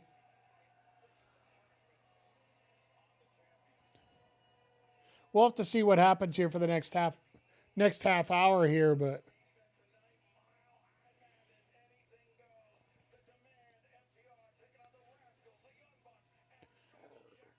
so I wonder if Penelope's actually hurt, or are they just trying to set up Cross and Bane taking on the Babes of Wrath at Revolution? There very well could be the possibility they're trying to do the women's tag on the pay-per-view. Wouldn't hurt my feelings to get more women's matches on the pay-per-view, and actually ones with some stories here. Because you tell me Cross and Bane being the tag champs, winning the titles wouldn't be a bad thing?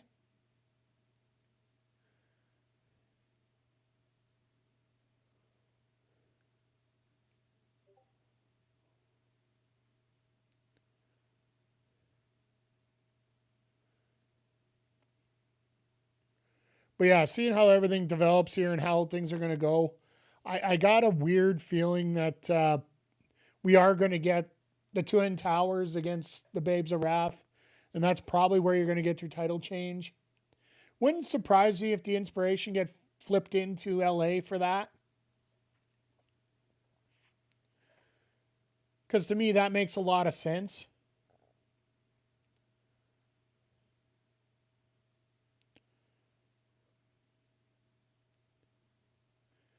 Because as you're moving things around and moving the pieces together here, like eventually they are going to have to drop the titles. Willow's got to defend both titles, right?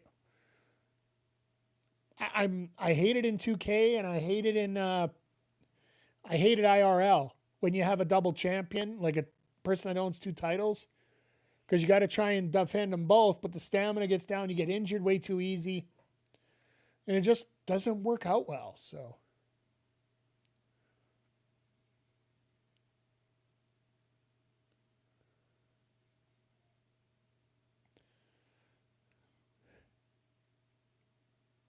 But yeah, just the way things are working here, I do feel.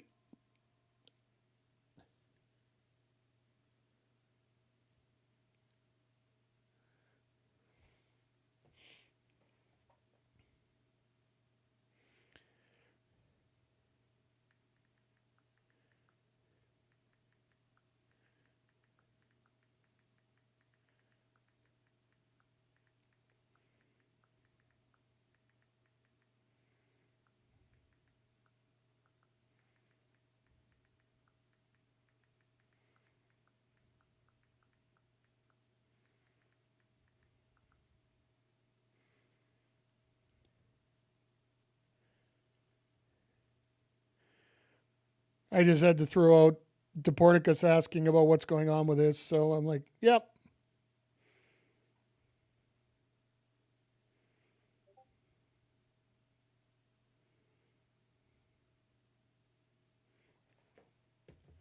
All right, time for some beef. Hopefully there's enough beef to keep my machine rolling here tonight.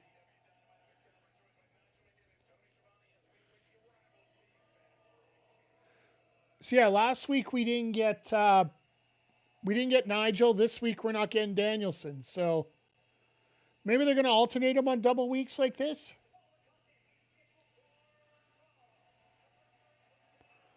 And also next week it's a lot closer for Danielson for New Mexico versus Minnesota. Or sorry, they're in Denver right now. Minnesota's coming up next month. Sorry.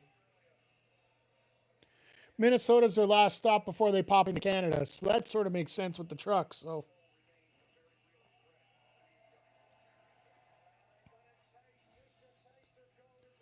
Brody said he wanted to get back into title contention here. So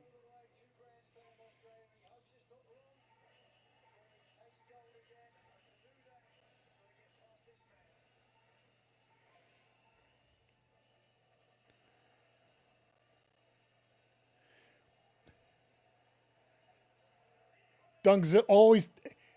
What a bit of storytelling here, chat. I love this. If you guys weren't around for the Moxley match with Davis, he busted his hand open in the first couple minutes punching a ring post.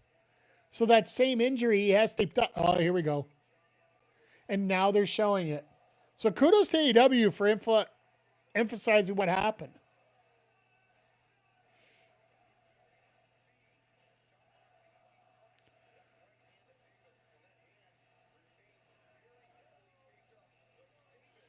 Yeah, for the early reports I'm getting right now, it looks like Penelope was hurt in that match.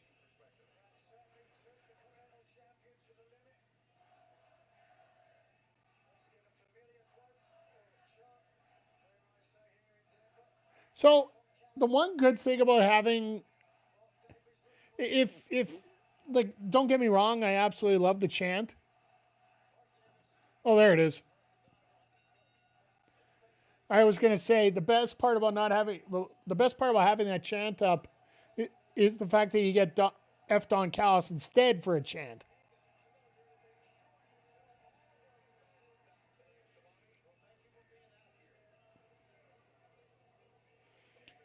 Oh, this is going to be a beef match, and we're probably going to get Swerve at the end of it to wreck everything.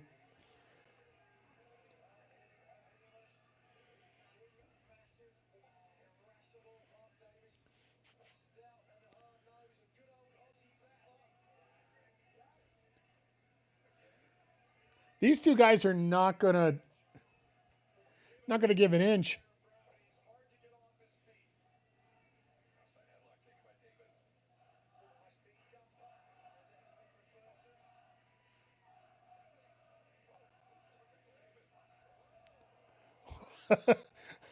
Oh, Davis just giving that look. Oh my God.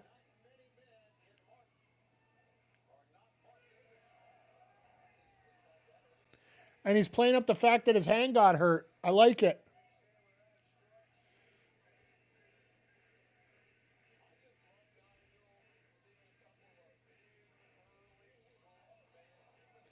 Davis, extremely smart right here.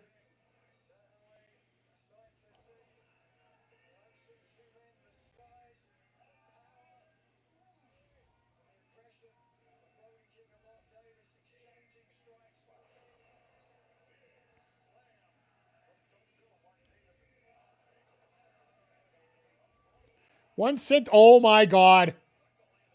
That hurt. All right, folks, just for a record, sentons, you're supposed to land past the guy and sort of land on your back onto the guy's chest. Yeah, no, Brody just completely just said nope. Oh my God.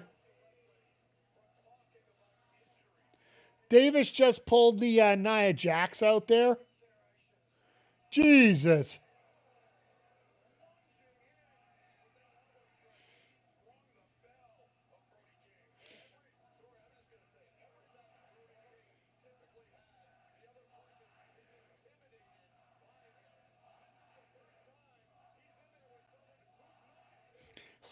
Oh, God, this crowd.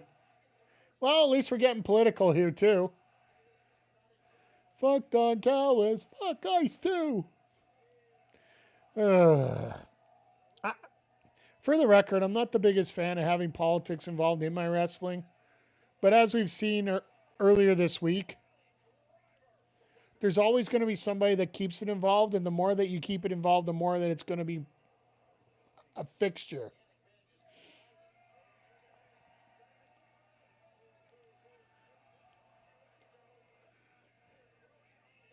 Davis hurt his hand, but he'll sacrifice it to hit King with it. I wonder if there's a cast underneath there. as we go into picture-in-picture here.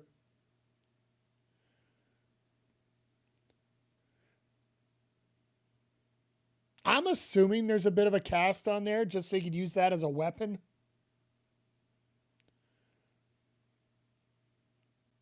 Oh, this is driving me up the wall.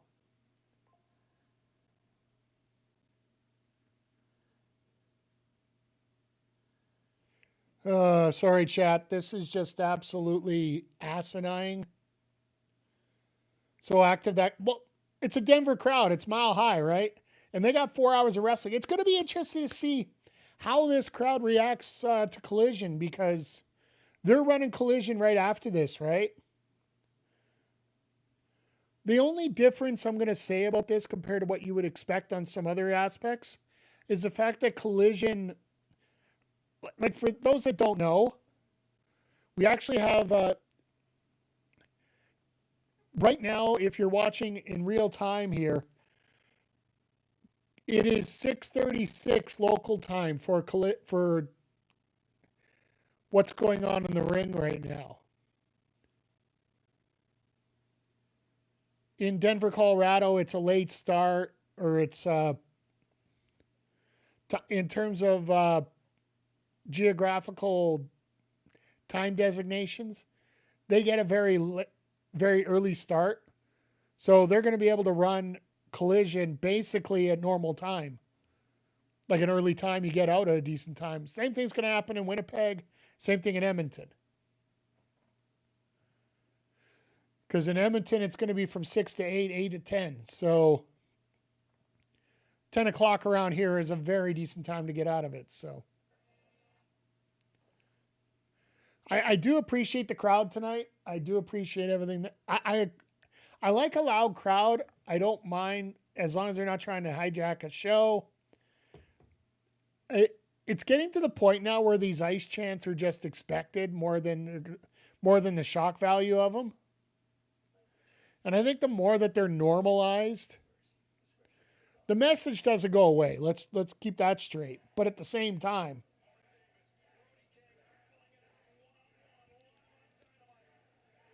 that it's sort of, it's sort of diffused a little bit in terms of a wrestling fan, because you're sort of expecting to show up.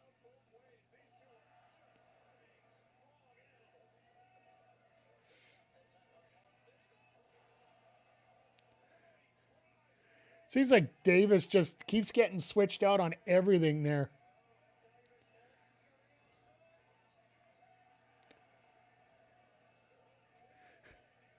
He was bouncing on the back. I thought he was going to get knocked over, and I wasn't sure. Almost looked like he was going to get tipped into the front row.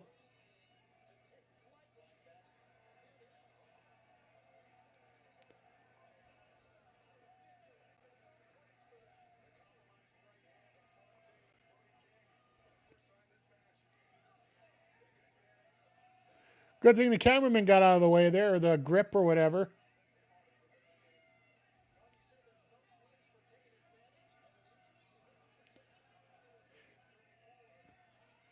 Callis trying to say it's dirty pool for somebody to take advantage of an injury on a wrestler. Are you kidding me?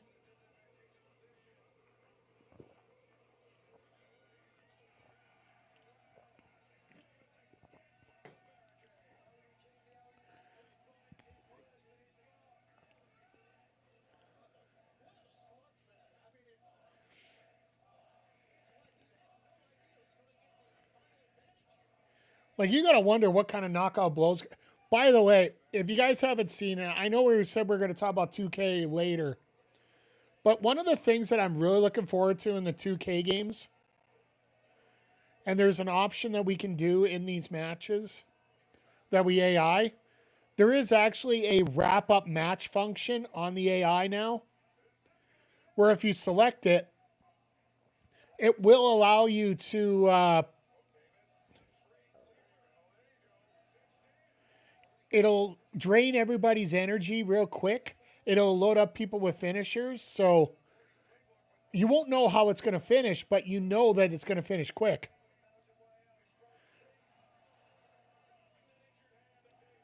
Well, that's one way to get a sleeper from not being hooked in.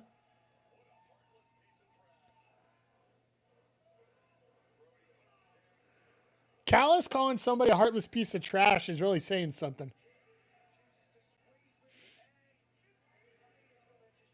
Beef! Beef!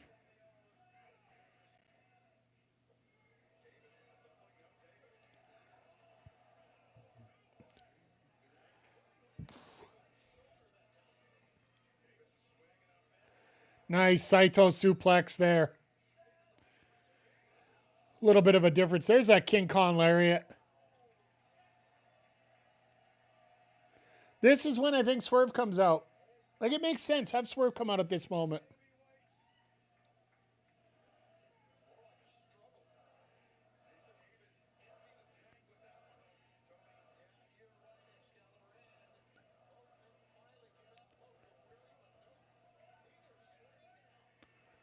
Whoa, what a shot to the back of the head there.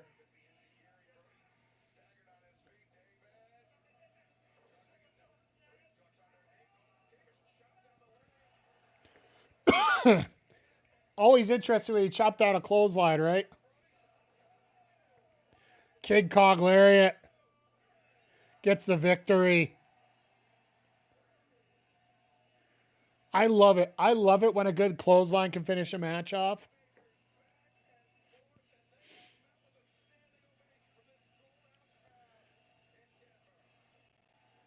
Here comes Bandito. I still say Swerve shows up somehow. That's Swerve. Nope, never mind.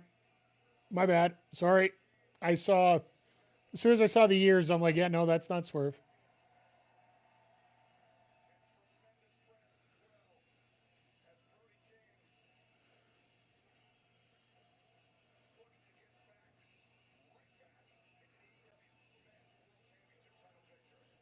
Is he going to call it Swerve?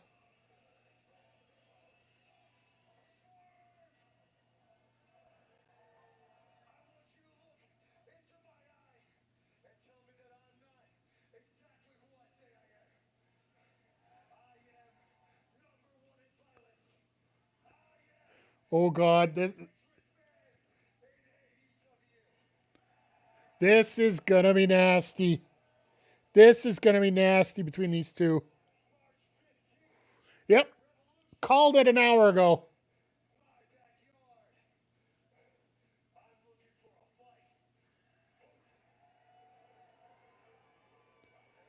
Brody King, Swerve Strickland. I'll take it.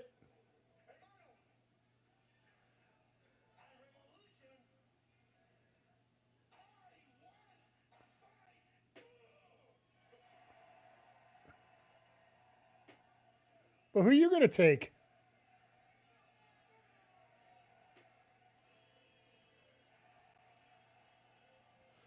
Oh, shit. Oh, shit. Are we getting a tag match or are we getting a... Are we going to get a tag match or a singles? Brodito versus El Idolo and Swerve?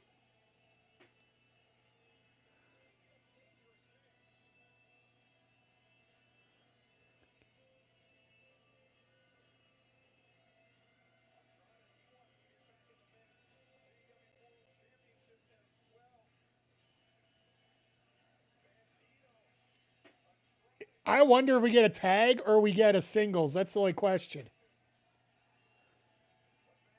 That's the only confusion we got right now, but it's been a weird book show, but just to intercross those angles so quickly like that.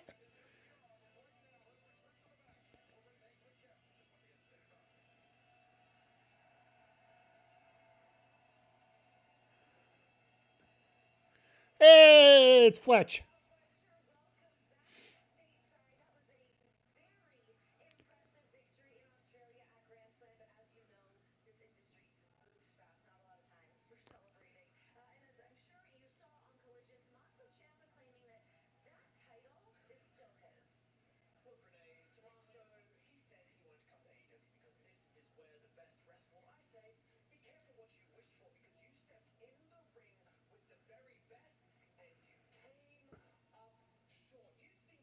So he wants to do it again? Let's do it again next week. Let's do it again Saturday.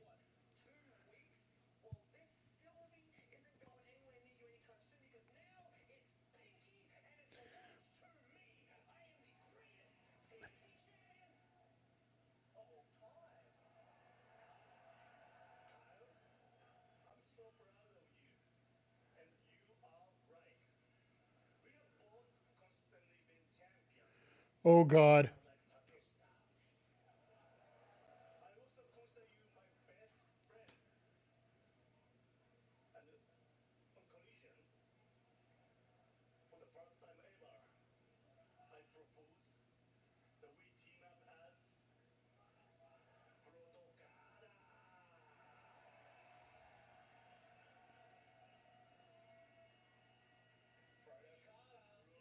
All right, well, we're getting the first ever match. I don't know if it's the best conclusion to everything, but all right.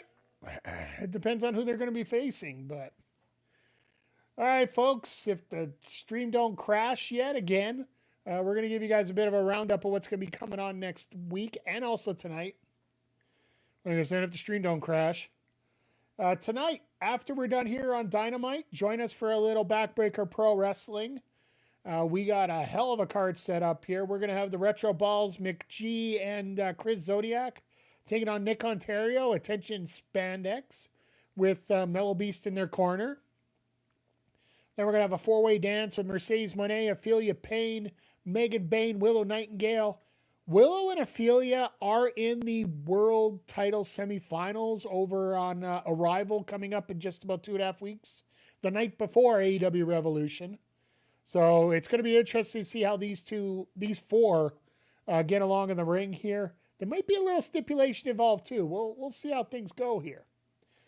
And then, well, Mike the Wrestler is still pissed off at Fanboy Brian for what he did last week and knocking him out of the wildcard tournament. So he's teaming up with his bud PJC as we're going to be taking on Fanboy Brian and Game Time Will Jackson in tag action. And then our main event tonight, our third of 4 spots in the BPW World Title semifinals. Snow Penguin taking on Walker Pipe Guy. So that's what's on deck for after tonight, exclusively on Twitch. So those watching on YouTube will have to flop over. Tomorrow morning, we're going to get on and get back to Tomb Raider 2013. It's an interesting game as we got into. We got stuck in a little bit of an area there, but I still want to give it some more run. It's feeling good. After we're done there, after what's happened tonight, I am working on OBS for the next 24 hours almost, outside of work, of course. If I have time, I will get on the stream on Thursday or on Friday night to test things out. And then for sure we'll be here for Saturday for AEW Collision. So 4/5 Blue Shells are getting a dub tonight.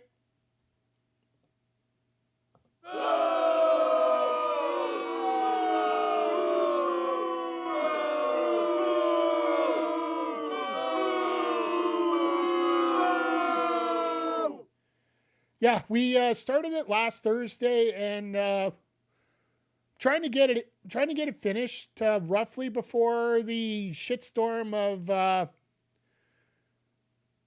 MLB The Show and WWE 2K25 come out all at once. Literally the same day for me. Early access to MLB and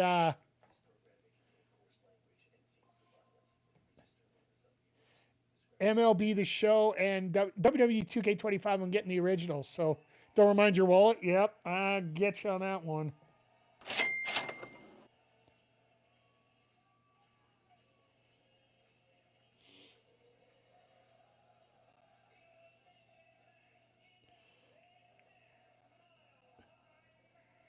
Yeah, so once again, everybody, thank you for being here. Sorry I didn't get into the final spiel, but breaking news came down from SRS. We were talking about it and we couldn't figure it out. It is confirmed. There was an injury to Penelope Ford in the women's tag match. So the Lena Cross coming out and getting the DQ was a legit call on the turn. It's changed mid-match.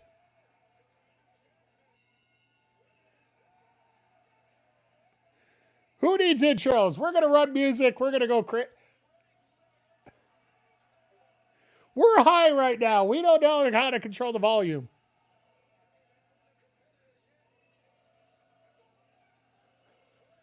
Let's relive a little anarchy in the arena, shall we? I guess if it is Mile High Madness, it makes sense.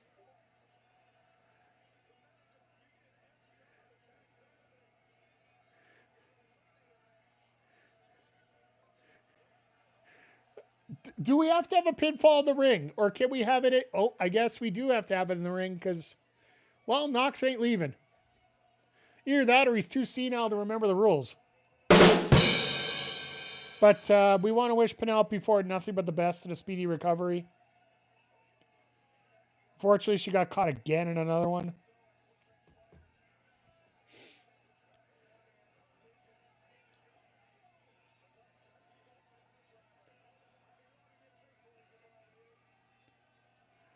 Like, this is just goofy.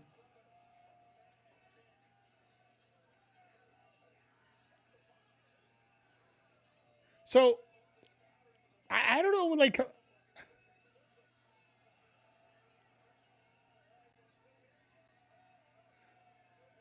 Stokely was trying to be used as a battering ram. Uh-oh.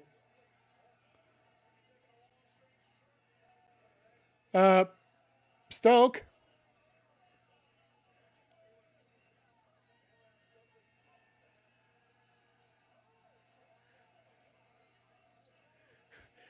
Stoke was used as a battering ram, just the way they were planning it.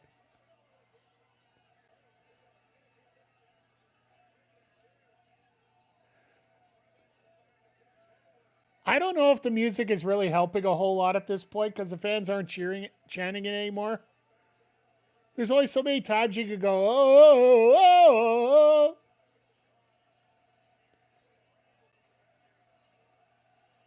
oh. All right, I stand corrected.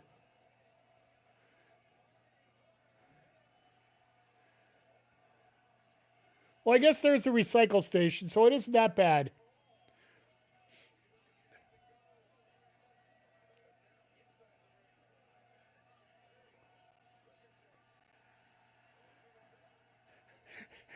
Are they cheering because they threw the music back up again?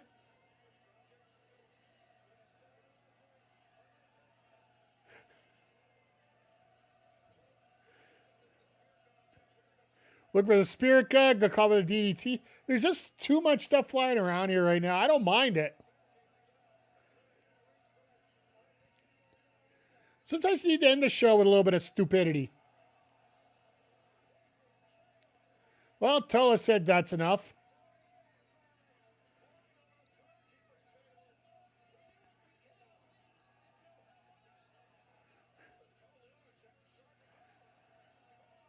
Well, I guess that's one way to block stuff like that.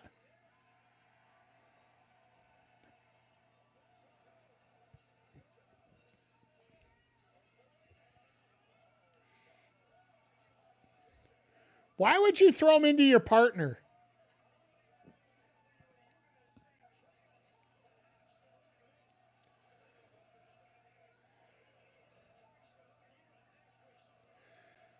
It was like, yeah, you know, this is the guy you throw into the ring. No, we also got Alex coming out on the 17th, so that whole week's going to be a little bit of insanity.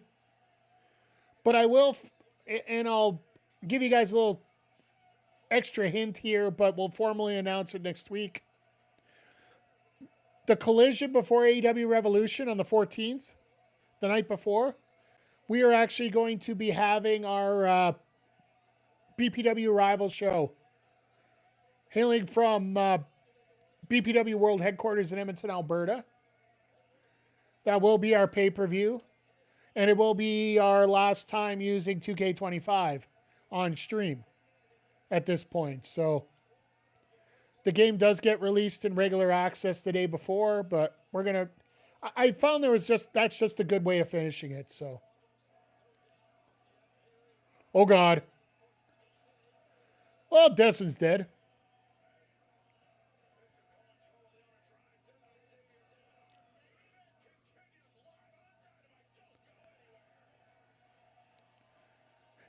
Now all that chaos outside, they finally are getting stuff back in the ring here.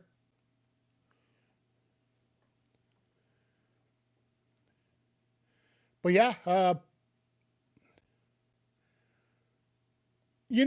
and FTR are going to be a good match, but I really do wonder if Bucks FTR is actually going to, how do I put this the best way? The last 3 pay-per-view matches for FTR right now, the quality can't be questioned.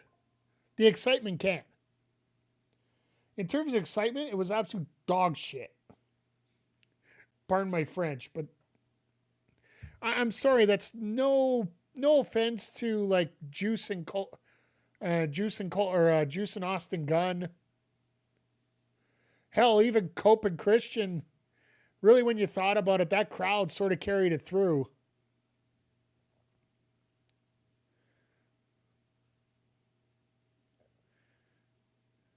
But like in terms of technically speaking, FTR isn't a bad team. There's no way anybody that says that is just simply wrong.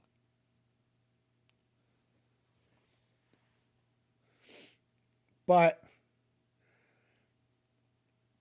it's just like an MJF promo. Like tonight AEW had a great opportunity to really show off and get to another level.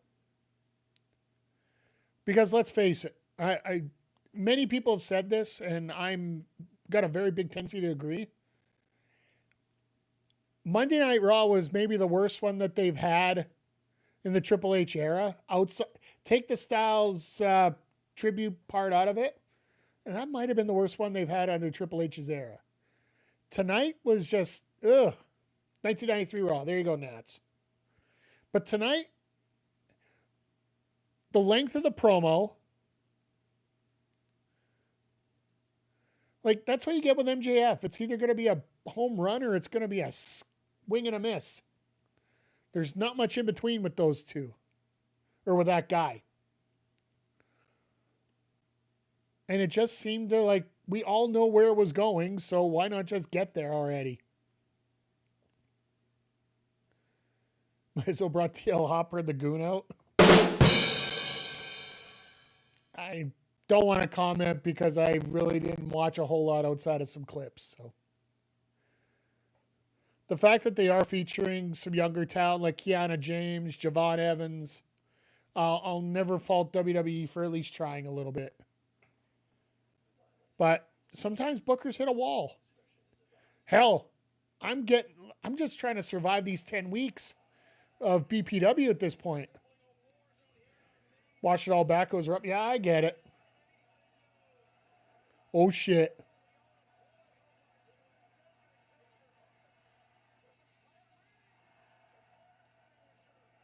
Why is it Myron wrestling? Is he injured?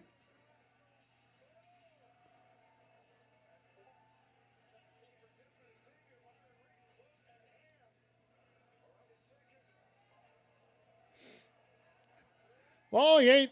Oh, God. What a cutter.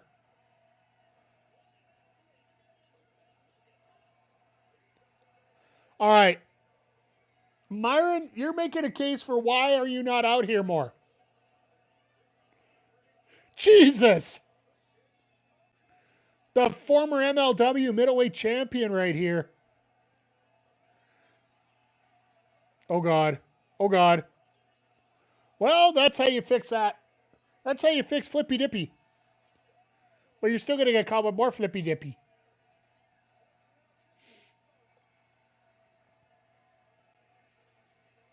I don't want a chair.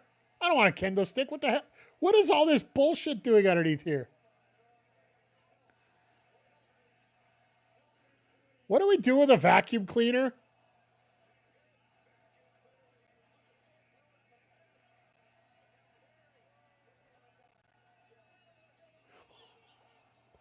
All right. That's memorable.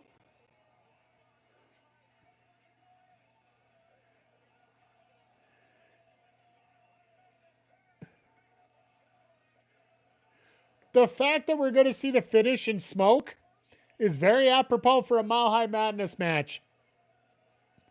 I don't think they thought this out too well when it comes to the hard cam. Oh, finally it's cleared up.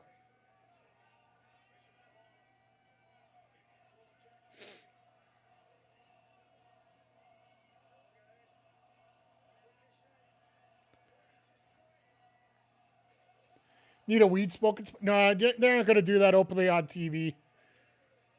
WB ain't going to let that happen.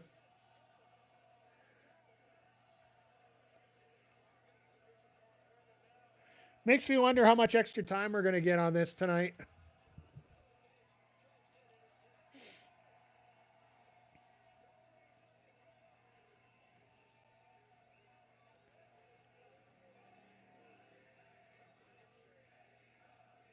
Oh, God. What the hell? Hey, that was smart.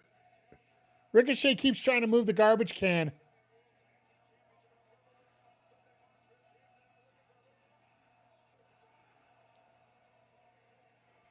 He didn't want to eat the garbage can there, so he's going to eat the garbage can now.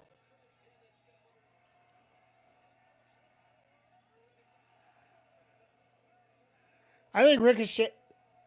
Was that a kayfabe thing to do, or did he intentionally move that? Or he didn't want to hit his head on a garbage can. I don't think that would blame him.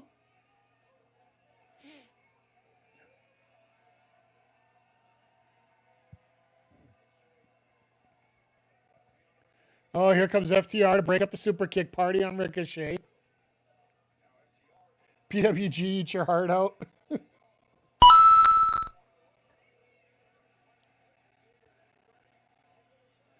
Oh, there's your super kick. There's your super kick. There's your super kicks. You get a super kick. You get a super kick. You get a super kick. Everybody gets a super kick.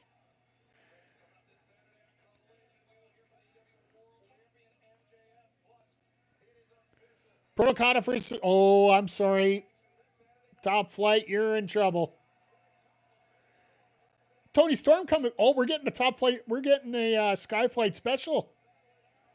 Ciampa and Lethal.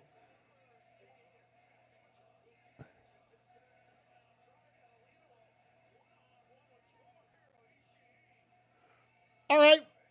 Saturday might. Oh, Jesus. All right. Trios match ain't enough. We're going to do four-way.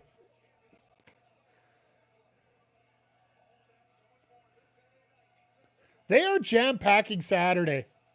And yes, I know Elimination Chamber is up, but we're going to be here watching Collision. I'll try to keep... I'm going to try and keep Elimination Chamber up on something here so we can keep track of this, but... Y'all both on Pursuit? Yeah. I trust you guys to let me know if there's anything worth checking out.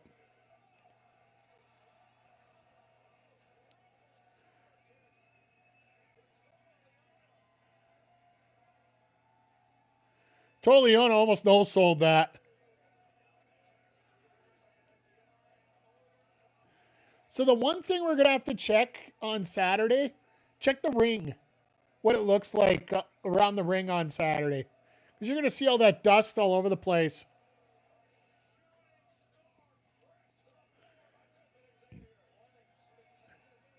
What is Perry doing?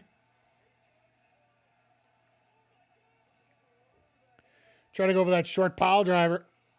And he just eats a table for that. We haven't used this yet.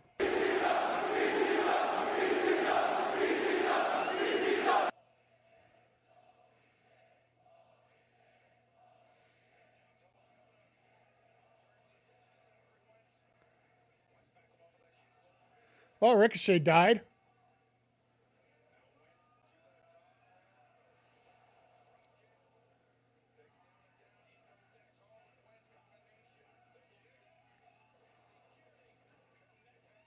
Now, if you get the Rascals a win in this,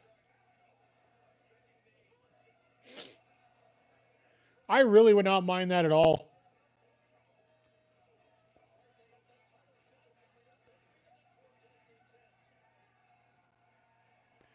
Yeah, Wentz, you're about to die. Yeah, I saw that coming.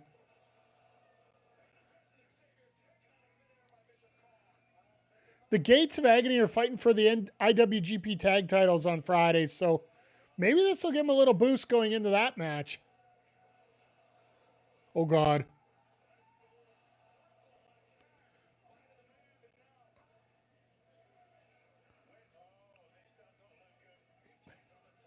Oh, this is going to be like...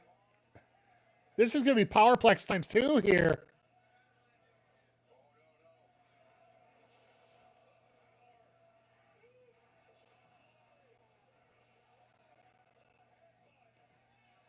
Yeah, it is in the U.S. It's in Chicago.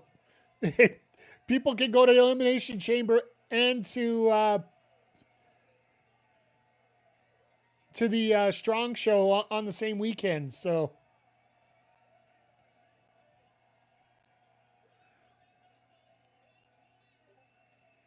at least they're making the trip worthwhile for most people.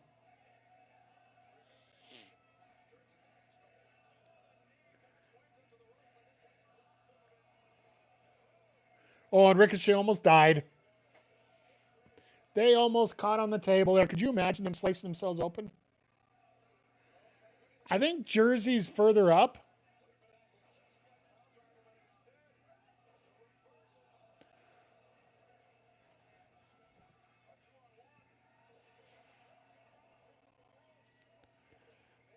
I just want to make sure I'm not giving you guys false info here. Now you got me thinking.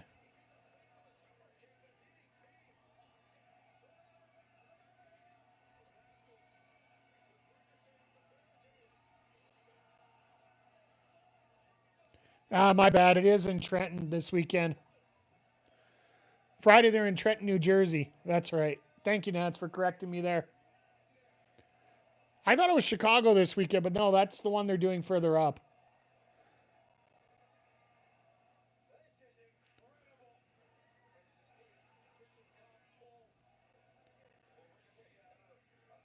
Yeah, it'd almost be funny to see you.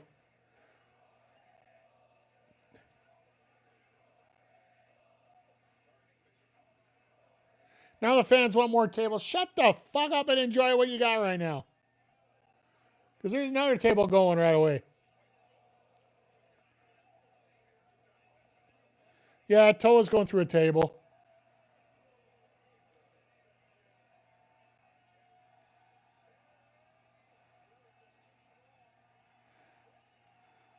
All right, well, that took about 12 shots, but we finally got that spot in. Oh, because you were looking at going. Okay, that's fair. It's going to be a hell of a show. Hey, Andre, good to see you here tonight. We're in the middle of a Mile High Madness match here on Dynamite. We've had vacuum cleaners, we've had tables, we've had fire extinguishers, we've had the Rascals, we got the Bucks, we got FTR, we got the Gates of Agony, we just had Cash go through another table.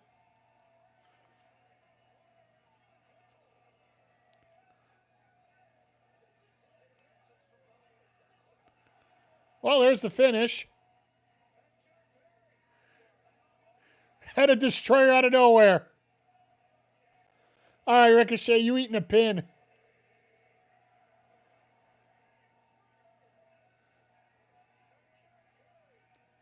Five fucking times. 5 times that stream's crashed. Yeah, we're fixing this up next. After tomorrow's stream, we're fixing this up. I'm sorry. This software has just, yeah, no. We're not dealing with this. But anyway, it seems apropos based on tonight. There's been a little bit of a, how do I put this politely? In terms of some of the stuff we saw tonight, like we were saying, like AEW is usually very, like the match quality for the most part wasn't bad. The women's tag, of course, there was an injury mid match, so Lena had to go out and cause the DQ, and they'll probably run it back at the pay-per-view. So yeah, we got that situation there. The MGF promo with Adam Page was, with all due respect, 5 minutes longer than it should have been because we already know what was going to happen with the fake coin and all that stuff. Swerve coming out for his promo, that almost felt like it could have been a backstage segment too. Like, it seems like when they try to tell a little extra story out in the crowd, unless they're getting to their point real quick, it just seems to drag the show down a little bit. And that seems to be the case in what happened here for a lot of it. But in terms of the rest of the matches, they were pretty damn good. Like Brody and Mark Davis was pretty fun. Moxley and El Clone, like I think that for sure was El Clone's best match in AEW. Whether you're talking about Collision, whether you're talking about Dynamite, anything, it's probably his best match. The Orange and Gabe match pretty much went the way that everybody sort of expected. Orange getting beaten up, Darby coming out for a save post-match. Just, I think is the best way to put it. And they're talking about Roddy a lot, but unfortunately, if Roddy ain't there, it ain't going to matter a whole lot, but I guess. Either way, for that, we're going to wrap up our episode of Dynamite tonight, the Sidecast. Worst show of 2026. I'll never talk about a worst show, but this wasn't very good. In terms of their standards, it wasn't very good. I'm not going to say it was a horrible show. It's just their standards are a lot higher, so we expect better. So, yeah. Next week, we'll have to pick it up a fair bit as we are getting closer to Revolution. Like we are 2.5 weeks away.